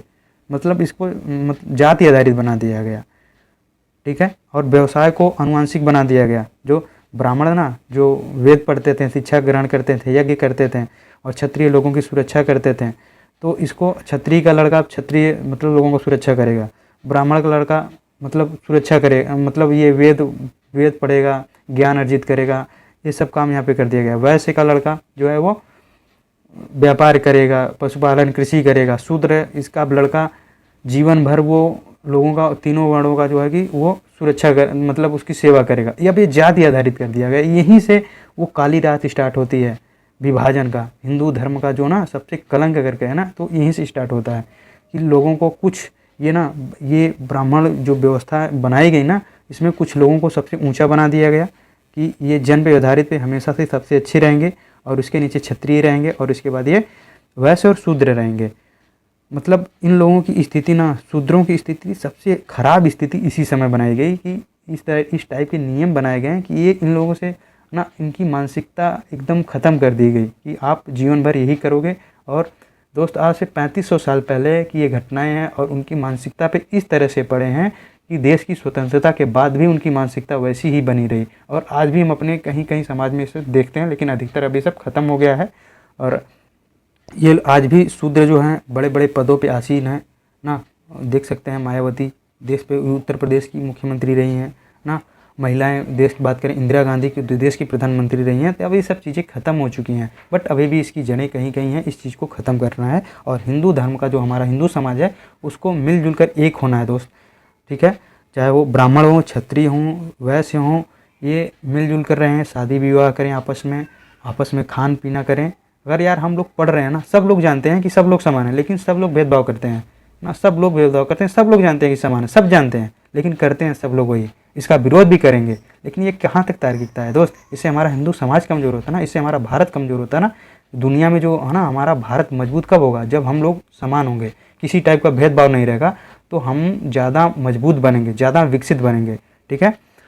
आगे हम बात करते हैं, व्यवसाय को आनुवंशिक बना दिया गया। जो व्यवसाय होते थे वो ब्राह्मण जो है वेद पढ़ते हैं, ब्राह्मण का लड़का वेद पढ़ेगा और यज्ञ करवाएगा ना, और क्षत्रिय लोग सुरक्षा देंगे, यज्ञ करवाएंगे, दान दक्षिणा देंगे, वैश्य जो है कृषि व्यापार करवाएंगे, और शूद्र जो है ये चारों वर्ण का सेवा करेंगे। बट आज ये बताओ कि कौन सा ब्राह्मण का लड़का जो है इन सब चीज़ों को काम नहीं करता? कौन नहीं कर रहा है? सब कर रहे हैं, ठीक है ना। ब्राह्मण का लड़का जो तीनों क्षेत्रों में है, और शूद्र का लड़का भी तीनों क्षेत्रों का काम कर रहा है, वैश्य का लड़का भी तीनों क्षेत्रों का काम कर रहा है ना। तो कौन ब्राह्मण, लेकिन खुद को अपने आप को ब्राह्मण बताते हैं, काम करते हैं कौन सा? सब्जी बेचने का, व्यापारी का काम करते हैं, लोगों की सेवा का काम करते हैं ना, सफाई कर्मी में हैं, लेकिन अपने आप को ब्राह्मण बताएंगे। कौन हिसाब से भाई ब्राह्मण हो तुम? अब तो ब्राह्मण ही नहीं हो। और ये जो शूद्र कहते हैं, दूसरों को शूद्र कहते हैं, ये तो भाई अब तो ना हवाई जहाज चला रहे हैं लोग। महिलाएं, हमारी महिलाओं को भी शूद्रों में रखा था इन लोगों ने। आज महिलाएं हवाई जहाज चला रही हैं, लड़ाकू विमान चला रही हैं, ठीक है। और शूद्र ना देश का जो है ना सबसे बड़े पद, डीएम, एसपी जैसे पदों पे आसीन है ना। टीना डाबी को एग्जाम्पल ले सकते हैं आप ना। तो किस हिसाब से वो शूद्र हैं भाई? वो भी तो लोगों की सेवा कर रहे हैं। तो लेकिन उसके बावजूद लोग अपने आप को ब्राह्मण बताते हैं, क्षत्रिय बताते हैं, वैश्य बताते हैं। भाई अब ना कोई क्षत्रिय है, ना ही कोई वैश्य है, ना ही कोई शूद्र है। अपने आप को इनसे हटा दो। अब कोई छोटा बड़ा नहीं है, सभी लोग बराबर हैं भाई। कोई छोटा बड़ा नहीं है, क्योंकि सभी लोग सब का काम कर रहे हैं। ना ही कोई छोटा है, ना ही कोई बड़ा है, लेकिन उसके बावजूद इन सबको जानते हुए लोग भेदभाव कर रहे हैं। क्या इससे हमारा हिंदू समाज मजबूत होगा? आप कमेंट में अपनी इस पर विचार दो यार, सभी लोग दो यार, ठीक है। इस पर विचार दो कि क्या ये सही है, ये भेदभाव करना कितना सही है। हाँ, इतनी पुरानी चीज़ें अगर आज भी हमारे भारत में चले, जबकि हमारे पास एक विकसित वैश्विक भारत विश्व है ना, एक विकसित संविधान हमारे पास है, हमारी साइंटिफिक सोच हो चुकी है, फिर भी हम इन सब चीज़ों को माने हैं, तो कहाँ तक गलत है? अगर कोई शूद्र है, वो ब्राह्मण या क्षत्रिय लड़की से शादी कर लेता है, लोग उसको मारते हैं। घोड़ी पे चढ़ के जा रहा है शादी करने, उसके साथ भेदभाव किया जाता है। ये कहाँ तक सही चीज़ है? गलत है ना ये। आप इसके बारे में विचार कमेंट दो कि ये क्या होना चाहिए। आपके विचार मैं पढ़ूंगा, लोग पढ़ेंगे तो हो सकता है लोगों के विचार बदलें। तो आप सभी लोग कमेंट जरूर करो, वीडियो को रोको और कमेंट करो, ठीक है, कि ये सही होना चाहिए, किस तरह की चीज़ें होनी चाहिए। भविष्य का भारत है यार, आप लोग फ्यूचर के भारत हो यार, फ्यूचर भारत के भविष्य हो, किस तरह का भारत बनाना है उस पर विचार दो। सभी लोग कमेंट करो कि ये कितना सही है, कितना गलत है, ठीक है। क्या आप नहीं मानते हो कि सभी लोगों के साथ शादी विवाह होना चाहिए, सभी लोग मिलजुल के रहो? आप किसी शूद्र की, मतलब SC ST की आज बस चीज़ें चेंज हो गई हैं, SC ST कह दिया गया है।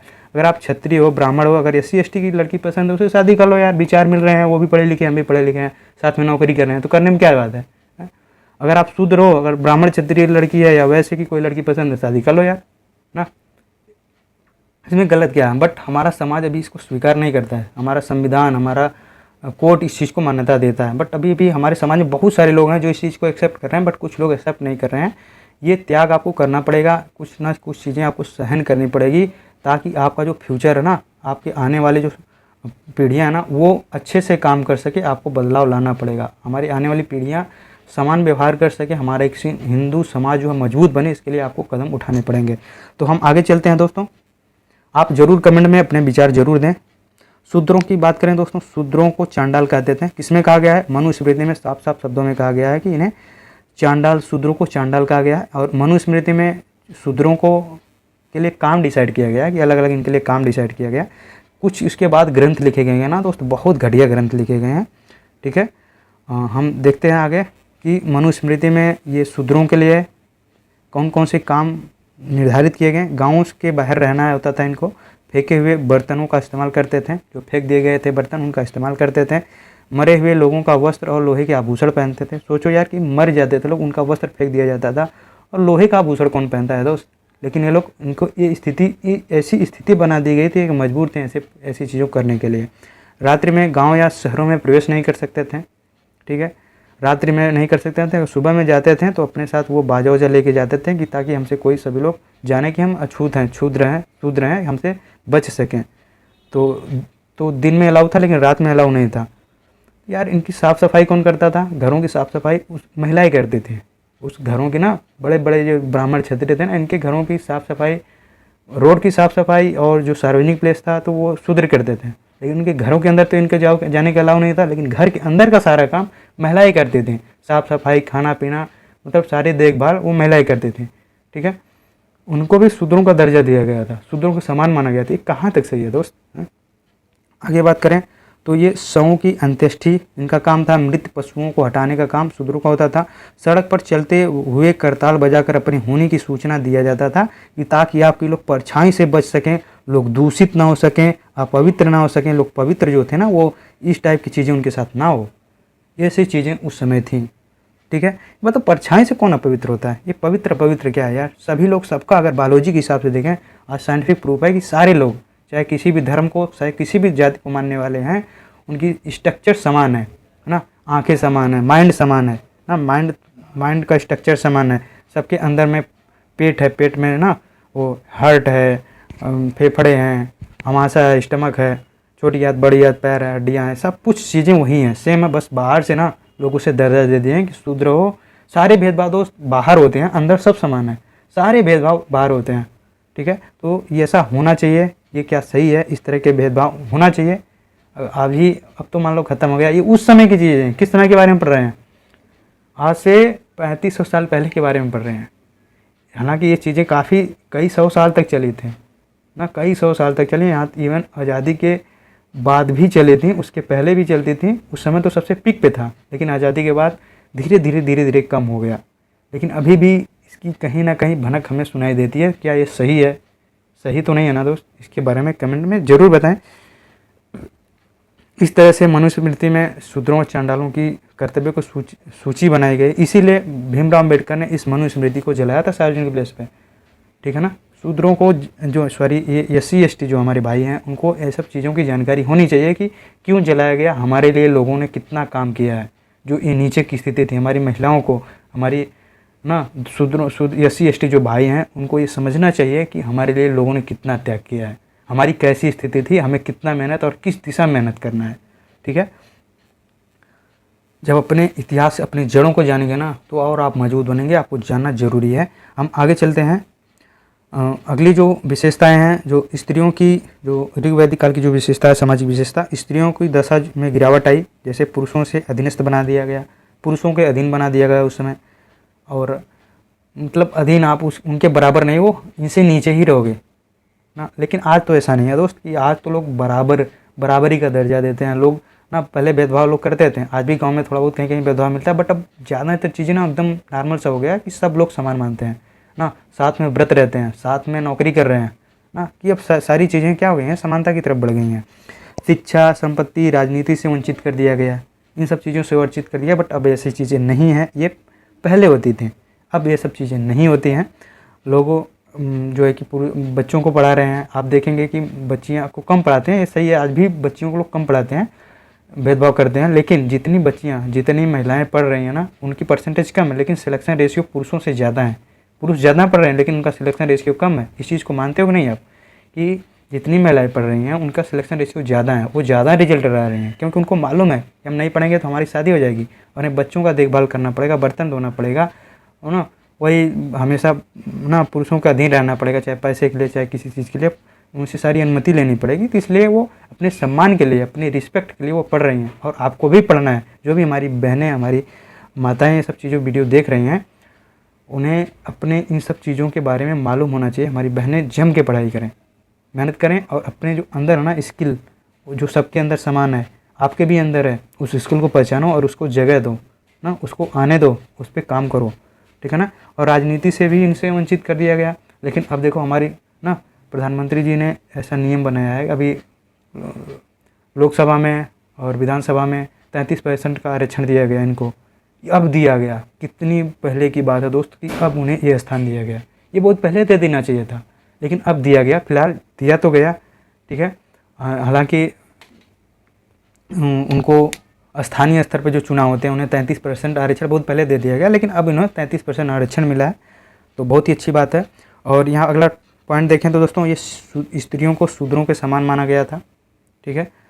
जो स्त्रियाँ होती थीं उन्हें शिक्षा, कानूनी संस्था, जो वेद पढ़ने, मंदिरों में प्रवेश आदि से वंचित कर दिया गया, कि ना आप शिक्षा ले सकती हो, कानून संस्था में नहीं जा सकते हो, वेद मंदिर में पढ़ना, प्रवेश करना नहीं है आपको।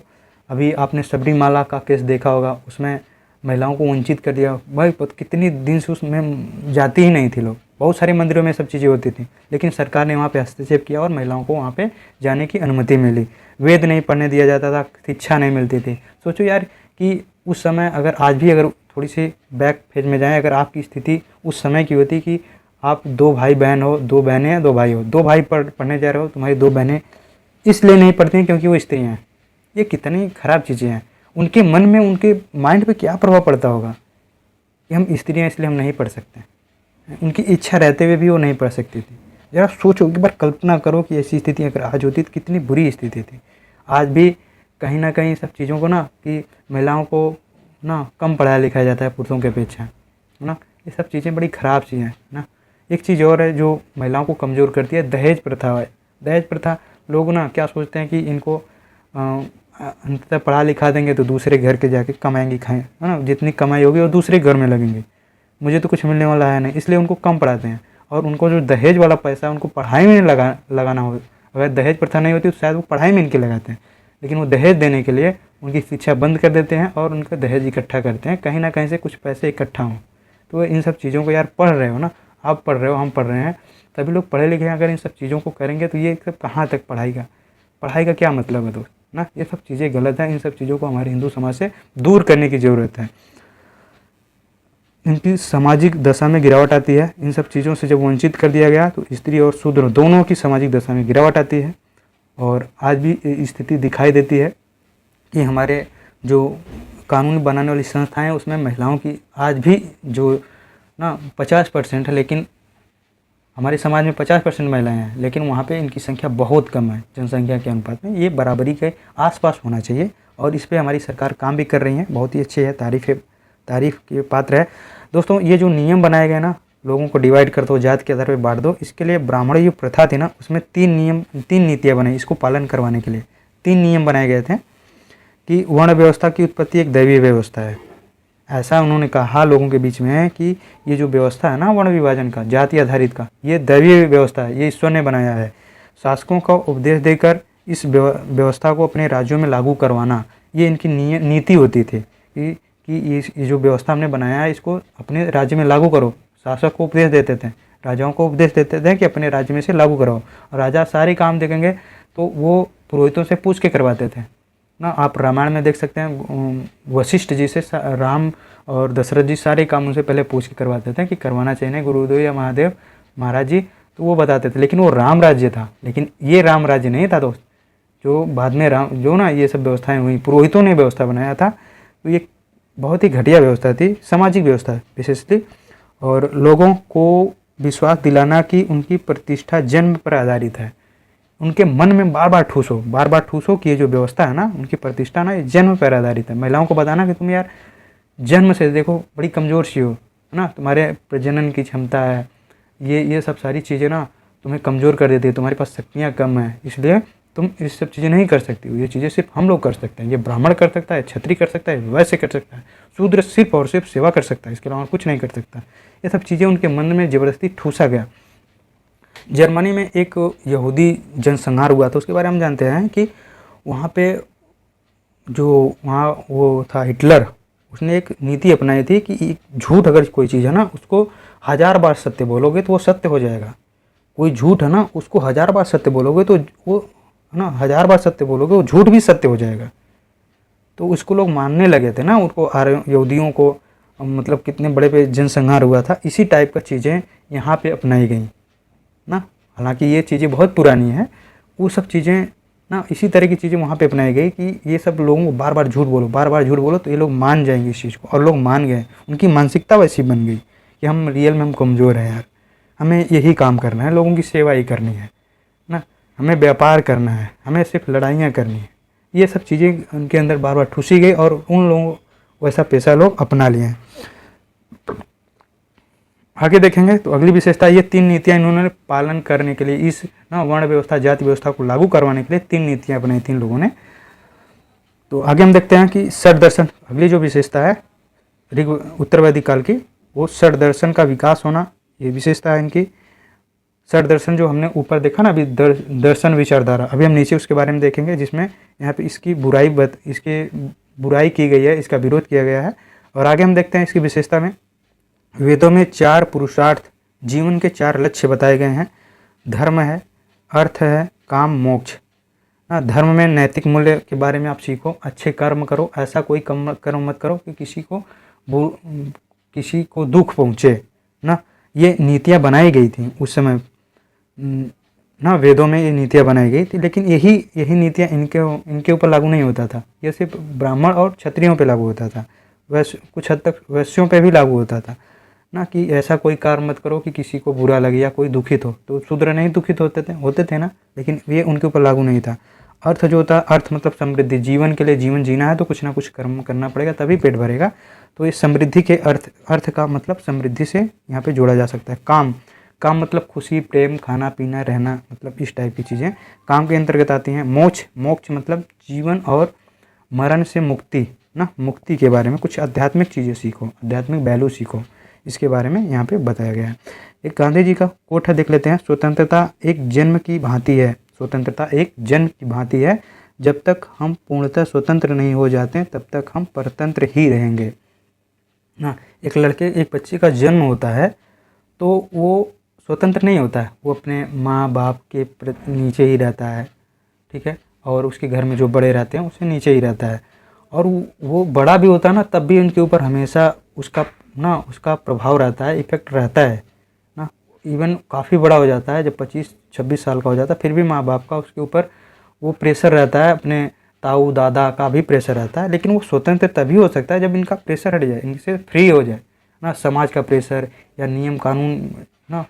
और जो नियम कानून का तो प्रेशर रहना ही चाहिए, नहीं तो आप गलत काम करोगे।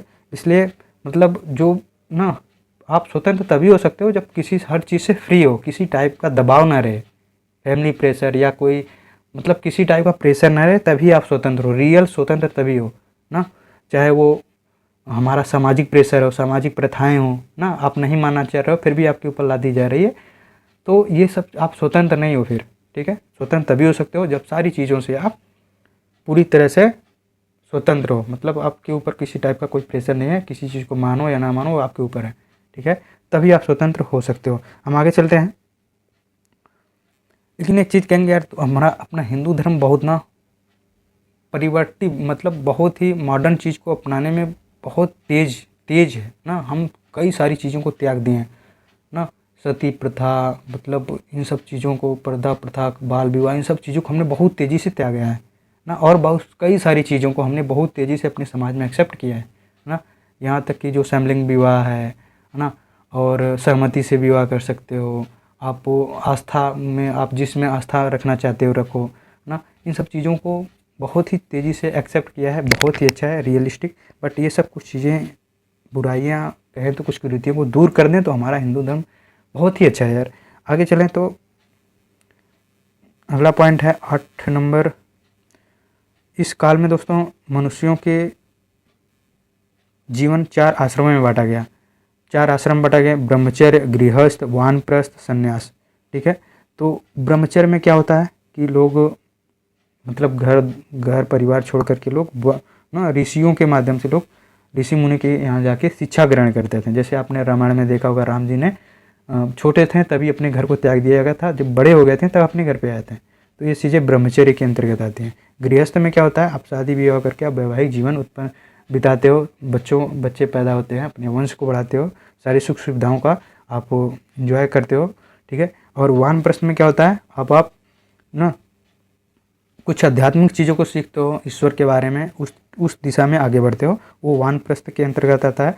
संन्यास में क्या होता है कि आप कि घर परिवार सब कुछ सुख संसार को छोड़ करके आप वनों में जा करके ईश्वर की आराधना करते हो और वहीं अंततः आपकी मृत्यु होती है। ये वानप्रस्थ है। ये सब चीज़ें बड़ी अच्छी हैं यार ना। ये 4 आश्रम और ऊपर हमने देखा जो ना 4 पुरुषार्थ ना, ये पूंजीवादी संकल्पना उस समय ला दी गई जो आज बहुत चरम पे ना, उस समय ला दी गई। हमारे ऋषियों मुनियों ने कितना दूर तक सोचा था यार। ठीक है, ये सब चीज़ें अच्छी हैं। आगे चलते हैं। आराधना के लिए यज्ञ, कर्मकांड, अनुष्ठान, मंत्र विधियाँ प्रचलित थीं ना। पूजा पाठ के लिए जो करते थे यज्ञ, अनुष्ठान, मंत्र विधियाँ, इन सब चीज़ों का बहुत ही उस समय सबसे पीक पे था। आगे चलें तो इंद्र के स्थान पर प्रजापति सर्वाधिक प्रिय देवता हो गए। पहले कौन थे, इंद्र थे, अब क्या हो गए, प्रजापति सबसे प्रिय देवता हो गए। यार हमारा ये भी बड़ा अच्छा है कि समय के साथ हमारे देवता भी बदलते रहे हैं ना। पहले ये देखिए इंद्र थे, प्रजापति हो गए, फिर अभी आगे पढ़ेंगे विष्णु होते हैं, फिर हमने देखा कृष्ण और राम इस समय हो गए हैं। और शक्ति के लिए डर लग रहा है तो हनुमान जी आ जाते हैं, पैसा चाहिए तो लक्ष्मी जी और कुबेर जी आ जाते हैं। मतलब अलग अलग चीज़ों के लिए अलग अलग देवता हैं हमारे लिए, बहुत ही अच्छा है यार। जैसे ना कैबिनेट मिनिस्ट्री है तो उसमें हेड प्रधानमंत्री होते हैं, उसी तरह से और अलग अलग विभागों के अलग अलग मंत्री होते हैं, उसी टाइप के ब्रह्मा विष्णु महेश वो हेड हो गए और सब अलग अलग डिपार्टमेंट अलग अलग लोगों के पास है यार। क्या बेहतरीन चीज़ है यार ना। आगे चलते हैं। तो इस तरह से हमने देखा उत्तर ऋग्वैदिक काल और उत्तर वैदिक काल के बारे में। अपने ग्रंथों में क्या क्या इस समय सामाजिक वर्गीकरण क्या था। अब हम देखते हैं कि क्या वैदिक सभ्यता सार्वभौमिक था। ये लोग ना अपने जो वैदिक सभ्यता जो बनाए थे पुरोहितों ने, ब्राह्मणों ने जो बनाया, तो इसको ये सार्वभौमिक मानते थे। ये सार्वभौमिक है, ये सब जगह अलाउ है। ठीक है, तो क्या ये रियल में सार्वभौमिक था, इसके बारे में देखें तो अंतिम दौर में पुरोहितों के विरुद्ध प्रबल प्रतिक्रिया शुरू हो गई। ये अब सार्वभौमिक बताते थे, लेकिन उन्हीं के समाज में बहुत सारे ऐसे लोग थे जो इसके विरुद्ध विद्रोह, मतलब इसके विरोध में बोलते थे, इस चीज़ को नहीं मानते थे। तो प्राचीन काल में देखते हैं तो उपनिषद में दोस्तों यज्ञ, अनुष्ठान, कर्मकांड की निंदा किया गया। उपनिषद लिखे गए, उसमें इन सब चीज़ों का जो है कि निंदा किया गया। जैन और बौद्ध धर्मों ने, ये नास्तिक थे, वेद की प्रासंगिकता पर प्रश्न चिन्ह उठाते थे, सामाजिक वर्गीकरण को नहीं मानते थे, यज्ञ, अनुष्ठान, कर्मकांड और मूर्ति पूजा का विरोध करते थे ये लोग। ठीक है, तो ये ईश्वर को ही नहीं मानते थे। ये सारी चीज़ें क्या है, हिंदू धर्म आत्मा और ईश्वर के आसपास भटकता है, इसी के आगे पीछे चलता है। लेकिन ये जैन बौद्ध धर्म ईश्वर को ही नकार दिए। ये वेद क्या है भाई, वेद को ही नहीं मानते थे, सामाजिक वर्गीकरण को नहीं मानते थे, लोगों को समान मानते थे। यज्ञ, अनुष्ठान, कर्मकांड, मूर्ति पूजा, ये सब क्या है भाई, नहीं मानते थे। ठीक है, इसी के विरोध में तो ये जैन और बौद्ध धर्म उत्पन्न हुआ, जो ये ना सामाजिक वर्गीकरण था, इसके विरोध में देख सकते हैं। सामाजिक वर्गीकरण के विरोध में जैन और बौद्ध का धर्म होता है, ईश्वर के विरोध में, वेद के विरोध में, ये कर्मकांड जो होते थे इसके विरोध में ही ये जैन और बौद्ध धर्म विकसित हुए और बहुत तेज़ी से डेवलप हुए। आगे के देखेंगे लोकायत और आजीवक भी इस चीज़ को नहीं मानते थे, जो ना वैदिक चीज़ों में बताई गई उसको नहीं मानते थे। आगे हम देखते हैं कि कुछ शासक थे जिन्होंने इस चीज़ को नकार दिया। हर्यक वंश में, वो पहले हिंदू थे, बाद में जब वो बुद्ध से मिले तो उन्होंने बौद्ध धर्म अपना लिया। मौर्य वंश जो दोस्तों, इन्होंने जो चंद्रगुप्त मौर्य, तो ये हिंदू थे और बाद में देखें तो उनके पुत्र बिंदुसार जो हैं वो आजीवक संप्रदाय को मानते हैं। फिर उसके बाद अशोक जो है बौद्ध हो जाते हैं। चंद्रगुप्त मौर्य जैन धर्म को मानने वाले थे। ठीक है, उन्होंने भी इसको स्वीकार नहीं किया। मौर्य साम्राज्य सबसे बड़ा, प्राचीन भारत का सबसे बड़ा साम्राज्य था जो इसे इनकार कर दिया। ठीक है ना, सातवाहन जो अपने आप को ब्राह्मण बताते थे और ब्राह्मण धर्म की सुरक्षा करने का ये दावा करते थे, लेकिन इन्होंने भी इस चीज़ को नकार दिया था। ठीक है। ये ब्राह्मण थे लेकिन इसके बावजूद भी इन्होंने नकार दिया। जो शक शासक थे जो विदेशी थे उससे इन्होंने अपने वैवाहिक संबंध स्थापित किए, अपनी बेटियों का विवाह किया, शायद उनकी बेटियों से इन्होंने शादी किया था और इन्होंने भी इस चीज़ को नकार दिया था, ठीक है। और बात करें शक जो थे, शक बौद्ध थे, ठीक है। कुषाणों ने भी बौद्ध धर्म को बनाया। पाल शासक बड़ा है ना, बहुत ही बड़ा साम्राज्य था, बहुत समृद्ध साम्राज्य था, इसने भी जो है कि इसको नहीं माना, इन्होंने बौद्ध धर्म को माना। आगे देखते हैं मध्यकालीन भारत में। तो मध्यकालीन भारत में भी इसका विरोध होता है, जैसे नैनार अलवार आते हैं। ये हालांकि इनका डेवलपमेंट और पहले ही होता है, लेकिन उत्तर भारत में इसका विकास मध्यकालीन के आसपास होता है। तो नैनार और अलवार बोले तो ये शिव को मानने वाले थे, शंकर भगवान को मानते थे, और अलवार विष्णु भगवान को मानते थे। और इसमें से कई सारी चीज़ों को ये लोग विरोध करते थे। कबीर तो भैया ये तो सबसे ही अलग ही लोग थे ना, ईश्वर को मतलब वो निर्गुण मानते थे ना, कि ईश्वर सामने नहीं है ना, ये मूर्ति पूजा, ये स्नान इन सब चीज़ों का बहुत ही लॉजिकल तरह से इन्होंने विरोध किया है। कि अगर नहाने से हमें पुण्य मिलता है तो मछली तो दिन भर मतलब हमेशा वो जली में रहती हो तो पुण्य ही पुण्य मिलेगा उनको। तो ये कितनी बहुत ही लॉजिकल चीज़ें इन्होंने दिया है। इस्लाम बाद में आता है, इस्लाम आता है मध्यकाल में। तो जो ये नीचे के हमारे शूद्र थे ना भाई, यही लोग ये समाज के प्रताड़ित थे। तो इन्होंने इस जो राजा आए थे, कितने राजा बहुत आए होंगे, 1000 2000 5000 10,000 आए होंगे। इन्हीं राजाओं ने इन्हें लालच दिया कि आओ यार, तुम्हारे धर्म में इतनी गलत चीज़ें हो रही हैं, तुम्हारे साथ इतना भेदभाव हो रहा है, आओ तुम हमारे साथ हमारे इस्लाम धर्म को मानो, हम तुम्हें ना बहुत ही रियायत देंगे, तुम्हें ज़मीन देंगे, पैसा देंगे। तो बहुत सारे लोगों ने इस्लाम धर्म को स्वीकार किया ना। बाद में सिख धर्म बनता है इसी के विरोध में, फिर ईसाई धर्म को लोग स्वीकार करते हैं, ठीक है ना।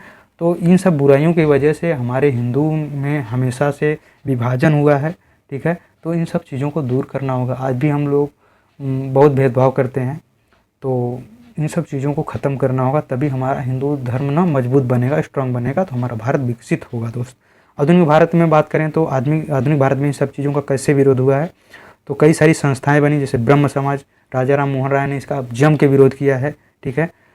सती प्रथा और स्त्री शिक्षा जैसी चीज़ों पे और समान व्यवहार पे जैसी चीज़ों पे इन्होंने बहुत ही तीखा इन लोगों ने, मतलब ये जो संस्थाएं बनी, इन्होंने इस पे काम किया है। बहुत ही तर्कपूर्ण इन्होंने विचार भी दिए हैं।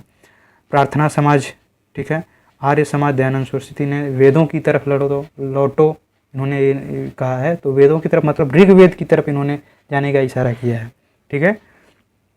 रामकृष्ण मिशन ना, स्वामी विवेकानंद तो गरीबों को, जो शूद्र होते थे, गरीब होते थे, उनको दरिद्र नारायण कहते थे, उनके ईश्वर का रूप उन्हें देखते थे, दरिद्र नारायण, यानी कि जो गरीब हैं उसमें भगवान बसते हैं। इन्होंने इतनी अच्छी विचार उन्होंने दिया है। सत्य शोधक समाज, ज्योतिबा राव फूले ने स्त्री शिक्षा में बहुत ही अहम रोल निभाया। इनकी पत्नी जो फूले, कौन सी, सावित्रीबाई फूले ने, इन दोनों ने लोगों ने मिल करके स्त्री शिक्षा को बहुत ही ऊपर तक पहुंचाया। कुछ व्यक्तित्व थे और इसके अतिरिक्त और कई संस्थाएं थीं जिन्होंने इस पर काम किया। व्यक्तित्व कुछ इंसान थे, कुछ व्यक्ति थे जिन्होंने इस पर बहुत ही अच्छा काम किया। ईश्वरचंद्र विद्यासागर, इन्होंने विधवा विवाह के लिए कानून बनवाया, ठीक है। पंडिता रमाबाई महिलाओं की शिक्षा के लिए बहुत ही बढ़ चढ़ के हिस्सा लिया, समानता के लिए उन्हें शिक्षा और समानता मिले। रामास्वामी नायकर पेरियार थे, जो दक्षिण भारत, केरल वाले और तमिलनाडु के क्षेत्रों में जो शूद्र दर्जा दिया गया था, उनके अधिकार के लिए लड़ाइयाँ लड़ी इन्होंने। और महात्मा गांधी, भीमराव अम्बेडकर, इनके तो योगदान को कोई भूल ही नहीं सकता है कि इन्होंने बहुत ही अहम रोल निभाया। जिसमें जैसे भीमराव अम्बेडकर का तो रोल तो भाई बहुत ही अथक था। इन्होंने पूरा जीवन ही लगा दिया, जीवन संघर्ष करते रहे, पूरा इनका जीवन संघर्ष रहा शूद्रों के समानता के लिए, इन्हें इनकी अधिकार के लिए, ठीक है। हमने दोस्तों इस तरह से बहुत सारे लोगों ने बहुत ही अथक रोल निभाया है और इसका हमेशा विरोध किया है और आज भी विरोध करना है गलत चीज़ों का, और हमेशा विरोध करना होगा अपनी समानता के लिए, बनाए रखने के लिए, ठीक है। इसलिए हमेशा विरोध करते रहिए गलत चीज़ों का और अच्छे चीज़ों का हमेशा समर्थन कीजिए, लोगों से मिलजुल के रहिए। हम आगे देखते हैं। कई सारी प्रथाएं थे दोस्तों जिसको हमने अस्वीकार किया, जैसे सती प्रथा को अस्वीकार कर दिया। बताओ कितनी खराब व्यवस्था बनाई गई थी। लेकिन ये दोस्त उस समय की चाहे जो भी स्थिति रही हो, ये पुरानी सिस्टम था, पुराना व्यवस्था था। अब हम आधुनिकता की तरफ बढ़ रहे हैं ना, वैश्वीकरण की तरफ बढ़ रहे हैं, वैज्ञानिक साइंटिफिक अप्रोच की तरफ बढ़ रहे हैं। तो हमारे व्यवहार, हमारा विचार भी उस तरफ बढ़ना चाहिए। उस समय की चाहे जैसी व्यवस्था रही हो, बट अब ये चीज़ें लागू नहीं होनी चाहिए।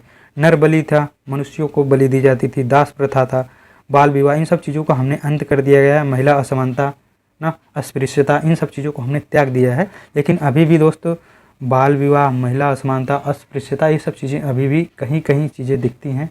इन सब चीज़ों का अंत होना चाहिए। ये सब चीज़ें सही नहीं हैं। और इसमें कई बार तो जो राजनीतिक पार्टियां हैं ये भी इसका दुरुपयोग करती हैं ना। बहुत सारी पार्टियां हैं जो धर्म और जाति के आधार पर लोगों को बांट रही हैं, बांटी हुई हैं ना, पूरे समाज को बांट दिए हैं। ये इस जाति के हमारा वोट बैंक है, इस जाति में हमारा वोट बैंक है। ये चीज़ें सही नहीं हैं। ये जनता को तय करना है कि ये क्या हमें जाति और धर्म के आधार पर वोट देना है, या फिर हमें कृषि, विकास, रोजगार ना, कारखाने हमारे क्षेत्र में लगाए जाएँ ना, हमारे क्षेत्र में सड़कें निर्माण हों और सारी चीज़ें निर्माण हों, मतलब ना बैंक खुले ना, बैंक सुविधा मिले, शिक्षा, हॉस्पिटल, एजुकेशन, इन सब चीज़ों में ना टेक्नोलॉजी हो, आर्टिफिशियल इंटेलिजेंस, मतलब सारी चीज़ें हमें मिले। इस क्षेत्रों पे आपको तय करना है कि हमारे देश में शासन हो कि हमें जाति और धर्म पे आधारित आपको शासन चाहिए। ये आपको तय करना है। यार हम लोग पढ़ रहे हैं तो हम लोग अपने परिवार के बारे में सब चीज़ों को बता सकते हैं, लेकिन हम ही अगर विभाजित होंगे तो हमारा भारत कैसा होगा दोस्त? अरे आप सोचिए, ठीक है। तो आप सबको इन सब चीज़ों को बदलना है, ठीक है ना। आप भारत के फ्यूचर हो, ठीक है ना। स्ट्रांगली इस पर काम करना होगा। आप हमें कमेंट में ये बताएं कि कौन सी ऐसी पार्टी है भारत में जो जाति और धर्म पे आधारित नहीं है, जो विकास चाहती है ना, लोगों का विकास चाहती है। इसके कमेंट में इसके बारे में ज़रूर बताएं। आगे देखते हैं। इसका विरोध होता है स्वतंत्र भारत में। इसका विरोध कहाँ पर होता है? स्वतंत्र भारत में दोस्तों ये सारी चीज़ों को ख़त्म करके हमारे भारतीय संविधान में सबको समान मान लिया गया, अधिकार दिया गया ना। 6 अधिकार दिए गए हैं। समानता का अधिकार, स्वतंत्रता का अधिकार ना, अस्पृश्यता का अंत कर दिया गया ना, और धार्मिक स्वतंत्रता दिया गया, शोषण किसी का नहीं होना चाहिए, संस्कृति का अधिकार दिया गया। अगर इन सब के साथ कोई आपके साथ गलत हो रहा है तो आप कोर्ट में जा सकते हो ना, न्यायालय में जा सकते हो, हाई कोर्ट है, सुप्रीम कोर्ट है, डिस्ट्रिक्ट कोर्ट है, यहाँ पे जा सकते हो। आपके साथ कोई गलत हो रहा है, भेदभाव हो रहा है, कई सारे नियम कानून बनाए गए हैं इसको रोकने के लिए, ठीक है ना। और बहुत हद तक दोस्त हमारी स्वतंत्रता के बाद ये सारी चीज़ें ख़त्म हो गई, बहुत कम हो गई, नाम मात्र की चीज़ें रह गई हैं, ठीक है। तो आप सोच सकते हो कि हमारे संविधान निर्माताओं ने, खासकर भीमराव अम्बेडकर ने, इसको ख़त्म करने के लिए क्या क्या योगदान दिया यार ना, बहुत ज़्यादा योगदान दिया है। तो इस तरह से हमेशा से इसका विरोध होता हुआ आया है कि सामाजिक समानता होनी चाहिए, ठीक है। अगर हम पढ़ लिख के, यार सभी लोग जानते हैं यार कि ये सब गलत चीज़ है, लेकिन सब लोग करते हैं। ये कहाँ तक का सही है यार? इसमें कोई वो छिपा नहीं है, सब लोग जानते हैं कि समान है सब लोग ना, लेकिन इसका विरोध करते हैं। धर्म के आधार पर, जात के आधार पर बटे हुए हैं, जबकि इसका नुकसान किसको है? भारत के और भारत की जनता, भारत की जो नागरिक है ना, उसका नुकसान है और किसी का नुकसान नहीं है, ठीक है। हम आगे चलते हैं, कुछ कोट्स देख लेते हैं, ठीक है। ये भीमराव अंबेडकर जी का कुछ कोट है, यहाँ पे हम देख लेते हैं। देखिए हमने भीमराव अंबेडकर की कोट इसलिए लिया है क्योंकि धर्म के बारे में तो सभी अच्छे अच्छे लोग बोलते हैं, लेकिन ये धर्म में तार्किकता के आधार पर बोलते हैं, ठीक है ना, तार्किकता चाहते हैं ये। तो हम यहाँ पे देख लेते हैं।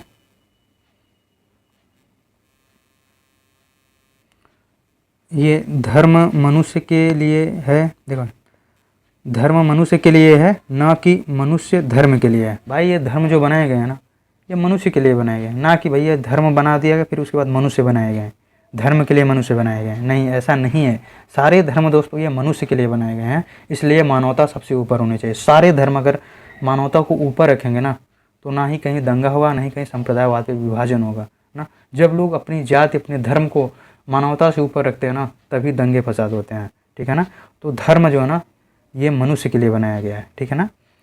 आगे चलते हैं। समाज में अनपढ़ लोग हैं, यह हमारे समाज की समस्या नहीं है, लेकिन जब हमारे समाज में पढ़े हुए लोग भी गलत बातों का साथ देते हैं और चालाकी से गलत बात को सही दिखाने के लिए अपनी बुद्धि का इस्तेमाल करते हैं, और यही हमारे समाज की समस्या है ना। हमारा समाज दोस्त आज भी बहुत लोग अनपढ़ हैं। देश की स्वतंत्रता के समय 15% साक्षरता थी, 15% के आसपास ना, तो वो उस समय की समस्या नहीं थी। आज भी हमारे समाज में बहुत, अब तो हम साक्षरता काफ़ी ज़्यादा बढ़ गई है, ठीक है, फिर भी बहुत सारे लोग अनपढ़ हैं। ये समस्या नहीं है। जब पढ़े लिखे लोग दोस्तों, पढ़े लिखे लोग इन गलत बातों का, ये सब जानते हैं कि ये गलत बात है, फिर भी उसको ना चालाकी के साथ उसको बढ़ाते हैं कि नहीं ये सही है, ये चीज़ उसके पक्ष में बोलते हैं, उसके बहुत सारे तर्क देते हैं उस गलत चीज़ का ना। वो चीज़ है ना कि किसी गलत चीज़ को बार बार सही करो तो सही हो जाता है, उसके बारे में बार बार उसको बताते हैं। तो ये चीज़ ना भाई गलत है ना, ये अम्बेडकर जी कहते हैं। जो धर्म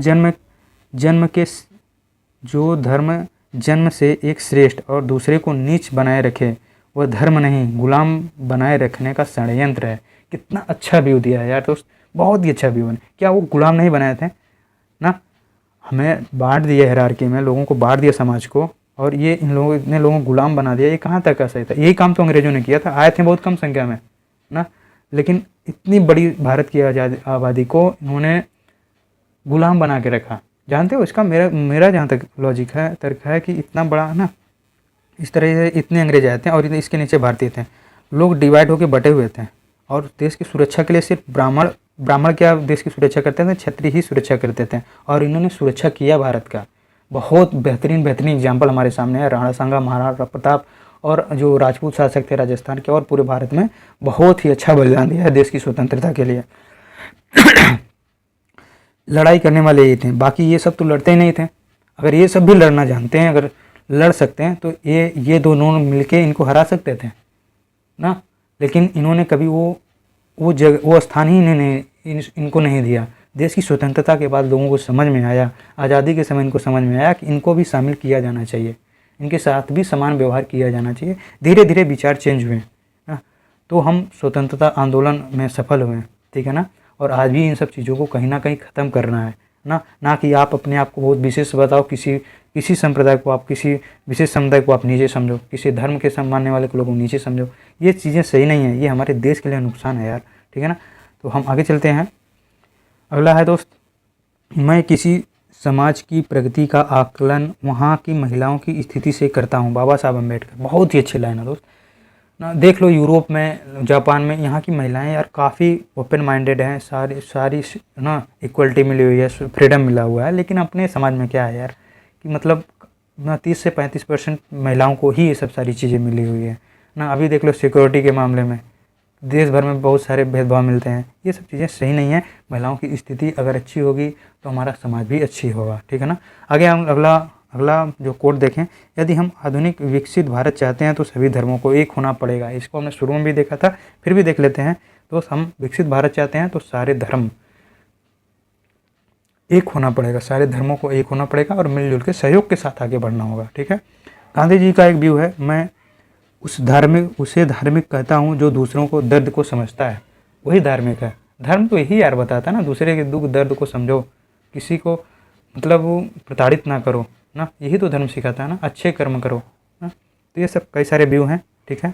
इस तरह से हमने वैदिक काल के बारे में देखा। उसके बाद कुछ दर्शन लिखे गए हैं। दर्शन मतलब यार ये ना ईश्वर और यहाँ से आत्मा की शुरुआत होती है ना। अभी तक हमने आत्मा के बारे में ज़्यादा नहीं पढ़ाई किया, लेकिन यहाँ से दर्शन में आत्मा के बारे में, मतलब जीवन के बाद में क्या होता है, मरने के बाद क्या होता है, इन सब सारी चीज़ों के बारे में, यहाँ पे जन्म क्या है, मृत्यु क्या है ना, मनुष्य का जीवन क्यों बना है, इन सारी चीज़ों का ना यहाँ पे बहुत अच्छे विचार मिलते हैं। तो हमारा कल्चर यार बहुत ही स्ट्रांग है ना, बहुत ही अच्छा है। बस कुछ चीज़ें ना, ये ना वैदिक काल में जो सामाजिक बुराइयाँ हैं ना, ये कुरीतियाँ हैं ना, ये चीज़ें सही नहीं है। बाकी इसको हटा के देखोगे ना यार, बहुत स्ट्रांग कल्चर है अपना इंडिया का, ठीक है ना। तो हम देखते हैं दर्शन विचारधारा के बारे में। तो रूढ़िवादी विचारधारा एक है, तो इसमें बताया गया रूढ़िवादी विचारधारा। रूढ़िवादी मतलब जो पुरानी जड़ों से जुड़े हुए हैं, जो पुरानी चीज़ों से जुड़े हुए हैं, वो नई चीज़ों से नहीं, वो पुरानी चीज़ों से ज़्यादा जुड़े हुए हैं। तो रूढ़िवादी विचारधारा के लोग मानने वाले वेदों की प्रामाणिकता पर बल देते हैं। वेदों को ये प्रमाणिक मानते हैं कि वेद सही है। वेद मोक्ष के रहस्य छुपाए सर्वोच्च ग्रंथ हैं। रूढ़िवादी विचारधारा मानते हैं वेद बहुत ही अच्छा ग्रंथ है और इसमें मोक्ष का रहस्य ना, मोक्ष जीवन मुक्ति का जो रहस्य छुपाए हुए सबसे बढ़िया ग्रंथ है। और कुछ दर्शन है, उसके कुछ लोगों ने इसकी स्थापना किया था, उसका प्रवर्तक हैं, जैसे सांख्य दर्शन है, इसके कपिल प्रवर्तक हैं। योग पतंजलि इसके प्रवर्तक हैं। गौतम ने न्याय दर्शन दिया था। कणाद ने वैशेषिक दर्शन दिया था। जैमिनी ने मीमांसा दर्शन दिया था। वादनारायण ने वेदांत का दर्शन दिया था। तो ये बहुत ही इंपॉर्टेंट है, ये पूछा जाता है। दर्शन विचारधारा को ना दो भागों में डिवाइड करते हैं, रूढ़िवादी आस्तिक और नास्तिक ना। आस्तिक और नास्तिक में डिवाइड करते हैं। आस्तिक जो थे यानी कि ईश्वर को मानने वाले, और नास्तिक जो है ईश्वर को नहीं मानते हैं। तो आस्तिक में हो जाएगा ये जो षट दर्शन का विकास किए हैं, कपिल, योग, न्याय, वैशेषिक, मीमांसा, वेदांत, ये आस्तिक हो जाएंगे। और नास्तिक में बौद्ध धर्म है, जैन धर्म है, लोकायत, अज्ञान और आजीवक, ये जो है नास्तिक है। नास्तिक दर्शन के विचारधारा, इनकी मानसिकता ऐसी है कि ईश्वर नहीं है। हम आगे देखते हैं, एक एक को देख लेते हैं। जितने भी विचारधाराएं हैं। सांख्य विचारधारा के बारे में बात करें तो सांख्य का अर्थ होता है गिनना, जो गिनते हैं उसी से बना है सांख्य। और सांख्य विचारधारा जो है ये सबसे प्राचीनतम विचारधारा है। जो विचारधाराएं हमने देखा उसके सबसे प्राचीनतम विचारधारा कौन सी है, ये सांख्य विचारधारा है।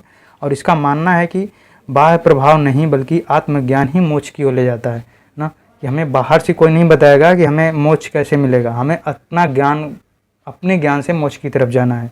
तो इसे हम पढ़ाई के बारे में अगर लें तो आपको बाहर से कोई नहीं बता सकता कि आप कैसे सफल होगे, ठीक है ना। आपको अपने से ज्ञान अर्जित करना पड़ेगा तभी आप सफल होगे, ठीक है ना। हम आपको कितना रुपये कर सकते हैं, सिर्फ 20 से 30% मैक्सिमम कर सकते हैं। बाकी आपको सफलता के लिए ना भैया मोक्ष चाहिए, अगर सफलता चाहिए ना तो अपने से पढ़ाई करना स्टार्ट कर दो, ठीक है ना। बाहर से कहीं से मिलने वाला नहीं है ज़्यादा। सफलता जितने लोग सफल हुए ना, जितने टॉपर्स हैं, सारे लोगों ने आत्मज्ञान अर्जित किया है ना, अपने से पढ़ाई किया है, वरना टेबल पे मेज पे रह रह के दिन रात मेहनत किया है यार, बहुत त्याग किया, तब जाकर वो सफल हुए हैं।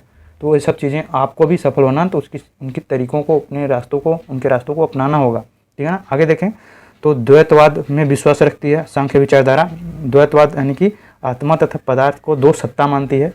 आत्मा यानी ये ईश्वर का अंग है, और पदार्थ जो है जो यहीं पे विलीन हो जाएगा, ठीक है ना। दोनों अलग अलग चीज़ें हैं, ठीक है ना। ये आत्मा जो है ईश्वर का पार्ट है, और पदार्थ जो है ये हमारी भौतिकता का पार्ट है। ये द्वैतवाद इसमें विश्वास, ये सांख्य विचारधारा द्वैतवाद में विश्वास रखती है। यह अवधारणा सभी ज्ञान का आधार है भैया। जितने ना बौद्ध, जैन, आगे बहुत सारे ऋषि मुनि हुए हैं, यहाँ तक कि इस्लाम में ना सूफी संत है ना, इसको मानता है, ये उसका ना आधार है, ठीक है ना। इसी से लोग अपने से मेहनत करके ज्ञान प्राप्त किए हैं, ठीक है। आगे देखें, यह विचारधारा अन्वेषण का वैज्ञानिक प्रणाली के लिए प्रसिद्ध रही है। इतनी साइंटिफिक प्रणाली है यार कि इसको साइंस में इसको स्थान दिया गया है, ठीक है।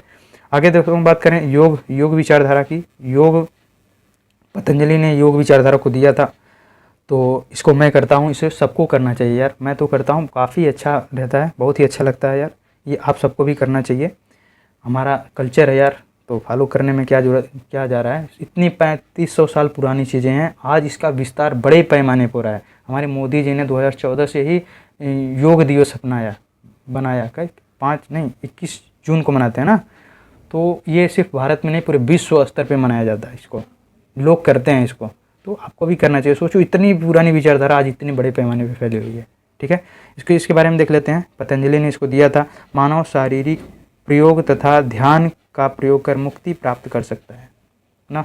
बहुत ज़्यादा कुछ नहीं करना है, बस मानव शरीर, अपने शरीर का प्रयोग करो, ध्यान का प्रयोग करो, मुक्ति मिल जाएगी। मुक्ति प्राप्त करने के लिए 8 साधन बताए गए हैं, ठीक है।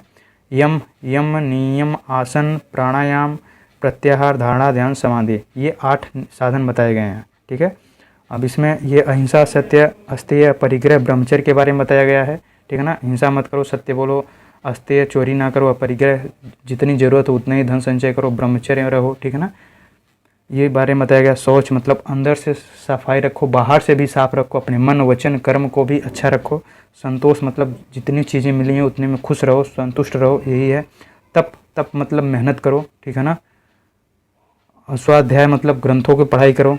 ईश्वर प्रणिधान, ईश्वर को प्रति अपने आप को समर्पित कर दो, ठीक है ना। आसन मतलब लंबे समय तक किसी स्थिति में बैठ रहो, इसे आसन कहते हैं। प्राणायाम मतलब श्वास पर नियंत्रण, ठीक है। और प्रत्याहार मतलब बहिर्मुखी स्वभाव से अंतर्मुखी की तरफ होना, मतलब बहुत सारे विचार चल रहे हैं सारी ना, या गर्लफ्रेंड बॉयफ्रेंड के चक्कर में इधर नौकरी लेना है, उधर घूमने जाना है, इधर मोबाइल चाहिए, इधर है ना शोरूम जाना है, इधर फिल्म देखना है, सारी चीज़ों को कट पिट करके एक चीज़ पे ध्यान लगाना, ठीक है ना। कि अपने अंदर की शक्ति पर ध्यान लगाना, ईश्वर पर ध्यान लगाना, यही बहिर्मुखी से अंतर्मुखी एक चीज़ पे हो जाना, यही प्रत्याहार कहलाता है।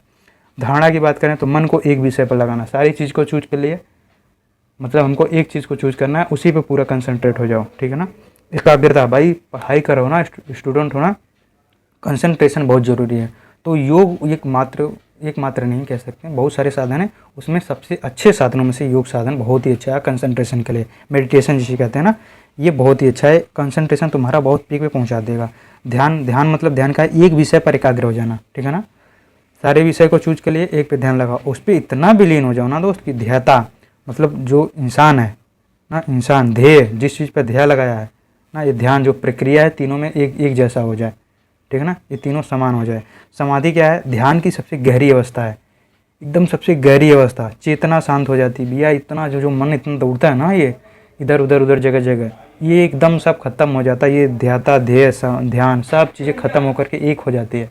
मतलब ईश्वर में पूरी तरह से ना, ये ईश्वर पढ़ाई ध्यान ईश्वर के प्रति एकदम समर्पित हो जाता है यार। ऋषि मुनि इसी सब चीज़ों को सीखते थे, इन्हीं रास्तों पे चलते थे। बहुत अच्छे अच्छे अर्जित ज्ञान किए हैं। कहा जाए तो महात्मा बुद्ध, जैन ने भी इन्हीं रास्तों को प्राप्त करके ज्ञान की प्राप्ति की जाता। बहुत ही अच्छी चीज़ें हैं, आप अपनी लाइफ में यूज़ तो करो यार, बहुत ही अच्छी है। ठीक है, आगे चलते हैं। न्याय विचारधारा है। न्याय विचारधारा में बात करें तो दोस्तों ये मुक्ति प्राप्त करने के लिए तर्कपूर्ण चिंतन पर विश्वास करती है कि सारी चीज़ों को सोच समझ के करो, क्या सही है क्या गलत है। तर्क से मनुष्य किसी भी समस्या का सत्यता की जांच कर समाधान निकाल सकता है। कोई भी समस्या हो, लॉजिक लगाओगे तो उसका समाधान खुद से निकाल पाओगे ना, किसी के पास ज़्यादा जाने की ज़रूरत नहीं है। अपने से समस्या है, उस पर तर्क लगाओ, समाधान निकालो और उस रास्ते पे चलो। ठीक है, ईश्वर ब्रह्मांड के रचना करता है, पालनहार है और संहार करता है, ये न्याय विचारधारा मानती है। ठीक है, वैशेषिक विचारधारा के अंतर्गत करें तो ये ब्रह्मांड की भौतिकता में विश्वास करता है। ये ना स्वर्ग नरक जीवन मरण ये सब चीज़ों पर ज़्यादा विश्वास नहीं करता। ये मानता है कि जो भी है वो हमारे आस ही पास है। ठीक है, ब्रह्मांड का हर पदार्थ 5 तत्वों से बना है, अग्नि वायु जल पृथ्वी आकाश से बना है। ठीक है, और इस विचारधारा में परमाणु सिद्धांत का विकास होता है। एक क्वेश्चन पूछा जाता है, ठीक है, कि परमाणु सिद्धांत का विकास किस सिद्धांत से होता है, तो दोस्त जान लो ये वैशेषिक विचारधारा से इसका सिद्धांत का विकास होता है। मीमांसा की बात करें तो दोस्तों ये मुख्य बल वेदों की अनुष्ठानिक भाग पर देता है। ठीक है ना, मुख्य बल किस पे देता है, वेदों की अनुष्ठानिक, मतलब वेद अच्छे हैं, इसको मानो। ठीक है, मानना भी चाहिए। ठीक है ना, अच्छी चीज़ है, कोई बुरी चीज़ नहीं, बहुत अच्छी चीज़ है। बट उसमें जो सामाजिक जो ना बुराई है ना, उसको दूर करना चाहिए ना। दूसरा है दोस्तों, मुक्ति प्राप्ति के लिए वेदों के सभी कर्तव्यों की पूर्ति करनी चाहिए। मुक्ति चाहिए तो वेद के सभी कर्तव्य जो निर्धारित किए हैं उसको पूरा करो। सामाजिक वर्गीकरण को वैधता प्रदान करता है। जो सामाजिक वर्गीकरण था ये ना, शूद्र है ना, ब्राह्मण हो गए हैं और क्षत्रिय वैसे शूद्र, इसको ये सामाजिक वैधता प्रदान करता है। तो ऐसी कई सारी चीज़ें बाद में लिखी गई, जैसे मीमांसा हो गया और बाद में मनुस्मृति लिखा गया। बाद में कई सारी चीज़ें लिखी, ब्राह्मणों ने लिखा, इसको वैधता प्रदान करने के लिए इसको लिखा कि ये सारी चीज़ें सही हैं। यार कोई चाहता है कि हमें कुर्सी मिले, कुर्सी कोई छोड़ना चाहता है, पावर सत्ता छोड़ना चाहता है, ये चीज़ें आपको करना होगा दोस्त। ठीक है ना, आपको करना होगा। अगर यहाँ से कोई उठ के यहाँ से आगे जा रहा है तो उसको जाने दो, आपको भी उठने की ज़रूरत है, आपको भी आगे बढ़ना है। आप ना भारत में देखा जाए तो ब्राह्मण और क्षत्रिय सारे बढ़िया पदों पे हैं। ठीक है ना, ये होना चाहिए यार। हाँ, देश में जितने भी देखा जाए तो ये ना जनरल वाले, ये जनरल का दर्जा नहीं दिया जाता है, तो जनरल वाले ही देश को डेवलपमेंट की तरफ ले गए हैं, बहुत डेवलपमेंट की तरफ ले गए हैं, इसमें कोई दो राय नहीं है। लेकिन दोस्त अब इनका भी समय आ चुका है कि ये लोग भी अब बढ़ चढ़ के हिस्सा ले रहे हैं। अगर ये लोग आगे जा रहे हैं ना तो इन्हें जाने दो यार। ठीक है ना, आप भी आगे बढ़ो, इनको भी जाने दो। ठीक है ना, लेकिन दोस्त ये जान लो कि कोई भी अपना सत्ता छोड़ना नहीं चाहता। ठीक है ना, तो इसके लिए आपको लड़ाइयाँ लड़नी पड़ेंगी ना। हमेशा जो अपने अधिकार के प्रति जागरूक होना पड़ेगा। ठीक है ना, और आपका भी दोस्त ज़रूरत है कि देश को विकास के लिए ना अपने कुछ निहित स्वार्थ को छोड़ करके इन्हें जो आगे बढ़ना उसको जाने दो ना, रोको ना भाई। आप भी आगे बढ़ो, इनको भी आगे बढ़ना दो ना। सबका साथ सबका विकास वाला संकल्पना। आगे चलते हैं। आगे अगला पॉइंट है, इसका प्रयोग कर ब्राह्मणों द्वारा लोगों को वर्चस्व स्थापित करने के लिए किया गया। जब ना भाई कोई सत्ता नहीं छोड़ेगा, जब जो भी साधन अपनाओ लेकिन सत्ता बनी रहे ना। आगे हम चलते हैं। वेदांत कहता है दोस्त कि ब्रह्म ही इस जीवन की वास्तविकता है, शेष बातें मिथ्या हैं। ये ना जो गाड़ी है, धन दौलत, गर्लफ्रेंड बॉयफ्रेंड, शादी विवाह, मतलब ना ये सब सारी चीज़ें मोह माया है यार। सारी चीज़ें ईश्वर है, सब भगवान है यार, सब उसी में लीन हो जाओ यार। ये चीज़ कौन बताता है? वेदांत। ब्रह्म तथा आत्मा को अविनाशी तथा शाश्वत मानता है ना। ये ब्रह्म ईश्वर सत्य है, आत्मा सत्य है, ये इसका कभी नाश नहीं हो सकता, कितनों को काटो ये कटेगा नहीं, शाश्वत है। आप ये शरीर छोड़ दोगे लेकिन आत्मा पड़ी रहेगी, वो दूसरा रूप धारण करेगी, फिर उसके बाद दूसरा रूप धारण करेगी, शरीर त्याग करेगी लेकिन आत्मा वही रहेगी, ये कभी मरने वाली नहीं है। कौन कहता है? ये वेदांत कहता है। आगे चलते हैं। नास्तिक विचारधारा आता है। नास्तिक विचारधारा दोस्तों ये वेदों की मौलिकता पर प्रश्न चिन्ह लगाता है। भाई ये वेद क्या है दोस्त? क्या है वेद? ये भगवान क्या है? भगवान के अस्तित्व पर प्रश्न खड़ा करता है। कौन? नास्तिक विचारधारा। ये वेद क्या है, भगवान क्या है, भाई हम नहीं जानते ना। तो इस पर कई सारे विचारधारा हैं ना। लोकायत है, चारवाक विचारधारा जिसे कहते हैं, न्यू इसकी बृहस्पति ने रखा था, इसकी स्थापना किया था। ब्रह्मांड में केवल 4 तत्व मानते हैं ये, अग्नि, पृथ्वी, जल, वायु, आकाश को ये नहीं मानते हैं। आगे हैं, इस विश्व में से परे कोई अन्य जगत नहीं है, इस विश्व से परे कोई अन्य जगत नहीं है। मृत्यु मानव का अंत है तथा सुख भोग ही मानव जीवन का चरम लक्ष्य है। कितना व्यवहारिक एग्जाम्पल है यार, कितना व्यवहारिक विचारधारा है, वो कितना आइडियल विचारधारा है ना, ये रियल विचारधारा है, बहुत ही व्यवहारिक है ना, कि भाई इस जगत में कुछ नहीं है यार, दूसरा जगत नहीं है। और धर्म क्या मानते हैं आस्तिक वाले, यार मरने के बाद पुनर्जन्म होगा ना, स्वर्ग मिलेगा, यार अच्छे कर्म करो, ईश्वर देख रहा है, ये सब चीज़ें नहीं मानता यार। जो है ना भैया यहीं पे हो ना, मर जाओगे, कुछ होने वाला नहीं है, सारे मज़े पानी लो, ठीक है ना, सुख भोग करो पूरा, ठीक है, सुख भोग को ये मतलब चरम लक्ष्य मानता है अपना। ये कहता है ना कि खाओ पियो मस्त रहो, इस सिद्धांत को ये देखता है, इसको आगे बढ़ाता है, ठीक है ना, खाओ पियो मस्त रहो यार, गर्लफ्रेंड बनाओ, खूब अच्छे ना, सारी गाड़ी लो, अच्छी अच्छी गाड़ियाँ लो, पूरा मार्ट में जाके घूमो, फिल्म देखो, मूवी देखो, ऐसो आराम करो या इधर उधर जाके घूमो, खाओ पियो, जो मन करे खाओ पियो, मर जाओगे, कुछ होने वाला नहीं है। ये कौन कहता है? ये लोग कहते हैं, चारवाक विचारधारा कहती है, ठीक है ना। इसमें एक श्लोक है, बहुत अच्छी है, ये जीवेत सुखम जीवेद ऋणम कृत्वा घृतम पीवेत ना, जब तक जीवित हो ना सुख से जियो, सारी मौज मस्तियाँ करो, ऋण लेकर ना, चाहे इसके लिए ना ऋण लेकर घी पीना पड़े, लेकिन जियो, घी पियो यार, सारे मज़े लो, ऋण लेके सारे मज़े करो ना, जब तक जियो यार पूरे ऐसो आराम के साथ ना, चाहे इसके लिए लोगों से ऋण लेना पड़े ना, सब कुछ करो यार, मौज मस्ती के लिए ऋण ले लो, फिर उसके बाद यार मर जाओगे, ऋण भरेगा कोई, जो का भरेगा, ठीक है, लेकिन सारे मौज मस्तियाँ करो। कौन कहता है? लोग आया था, चारवाक विचारधारा इसको कहती है। हम आगे चलते हैं। अज्ञान विचारधारा एक है जो कट्टरपंथी संशयवाद में विश्वास करती है, सबको संशय से देखती है, यार ये होगा कि नहीं होगा, यार परीक्षा देंगे पास हो जाएंगे, यार पता नहीं होंगे कि नहीं, यार पढ़ें यार ख़त्म हो जाएगा कि नहीं, यार पता नहीं यार ख़त्म होगा, सिलेक्शन होगा कि नहीं, ख़त्म कर देंगे सिलेक्शन होगा कि नहीं होगा, यार मतलब हर चीज़ में संशय ना, इस रास्ते पे चलेंगे यार मंजिल मिल जाएगी नहीं, यार पता नहीं यार, इस सारी चीज़ें ना ये अज्ञान मानता है। ज्ञान प्राप्त करना असंभव है, अज्ञान विचारधारा मानती है कि ज्ञान प्राप्त करना असंभव है, यदि संभव भी हुआ ना तो मोक्ष प्राप्ति के लिए अपर्याप्त है, ठीक है ना, इसलिए अनभिज्ञता सर्वोत्तम है, इसलिए ज्ञानी बने रहो। भैया कितना ज्ञान प्राप्त कर लोगे ना, मोक्ष मिलने वाला है नहीं।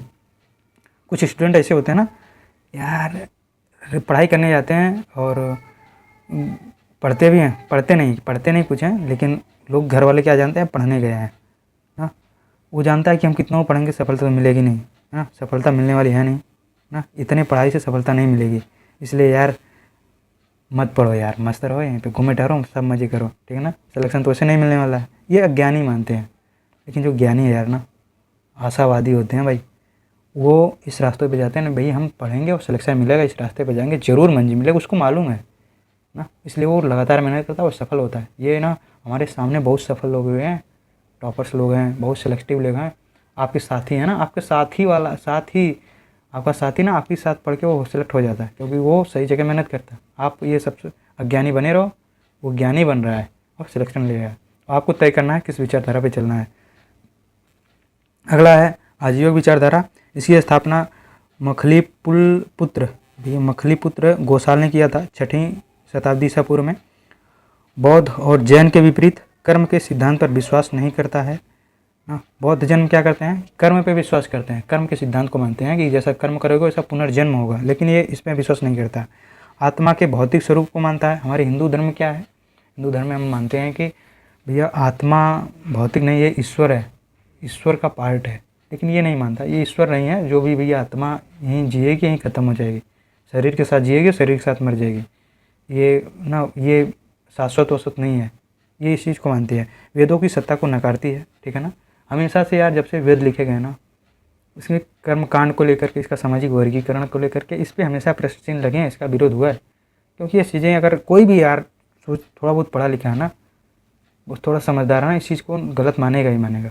इसलिए यार सब कुछ हमने सीखा यहाँ से, वेद के बारे में देखा, ठीक है ना,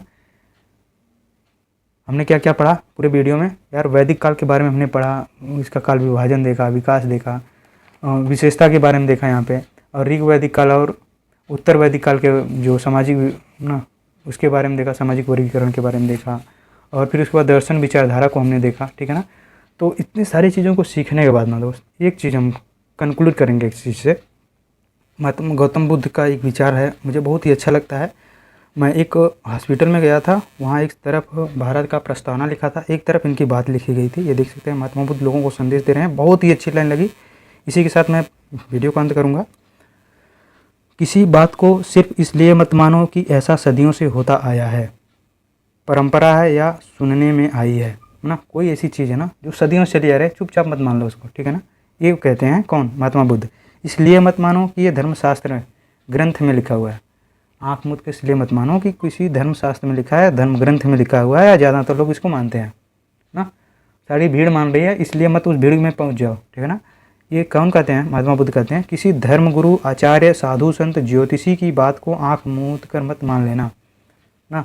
कोई धर्मशास्त्र है, बहुत बड़ा धर्मगुरु है, आचार्य है, साधु संत है, ज्योतिषी है, उसकी बात को आँख मूंद कर मत मान लेना ना। अब तो ज्योतिषी लोग ऑनलाइन देखने लगे हैं यहाँ पे हाथ को, पता नहीं यार सही बोल रहा है या गलत बोल रहा है। हमेशा आपको अच्छाई के बारे में ही तो बात करेगा ना, तो उसकी बात को आँख मूंद कर मत मान लेना, ठीक है ना। किसी बात को सिर्फ इसलिए मत मान लेना कि वह तुमसे कोई बड़ा या आदरणीय व्यक्ति कह रहा है ना। हमसे कोई बड़ा कहता है, हमारे माँ बाप हैं या कोई हमारे दादा दादी हैं, हम कोई बात कहें तो हम मान लें, ऐसी भी कोई ज़रूरी नहीं है। मान सकते हैं, नहीं भी मान सकते हैं, बल्कि हर बात को पहले बुद्धि, तर्क, विवेक, चिंतन की कसौटी पर तोलना, कसना। यदि वह बात स्वयं के लिए, समाज व संपूर्ण मानव जगत के कल्याण के हित में लगे तो ही मानना।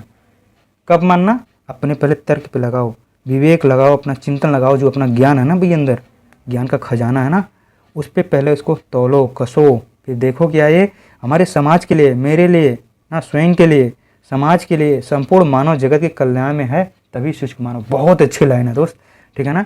तो यहाँ पे उन्होंने कहा है अपना दीपक स्वयं बनो, ठीक है ना। अपना प्रकाश अपने से बनो, ठीक है ना। ये बाहर प्रकाश जो ढूंढ रहे हो ना, वो कुछ नहीं है, जो प्रकाश है वो तुम्हारे अंदर है। जो ही सफलता लेनी है तो अपने अंदर झांको, ठीक है ना। अच्छे रास्तों पे जाना है तो अपने अंदर की चीज़ों को झांको, अपनी क्षमता को पहचानो, अपने तर्क को पहचानो। ये कौन कहते हैं? गौतम बुद्ध कहते हैं। बहुत ही अच्छी लाइन है। तो इस तरह से हम समाप्त करते हैं, मिलेंगे अगले वीडियो में जैन धर्म में। थैंक यू, धन्यवाद, पढ़ते रहिए। थैंक यू, जय हिंद।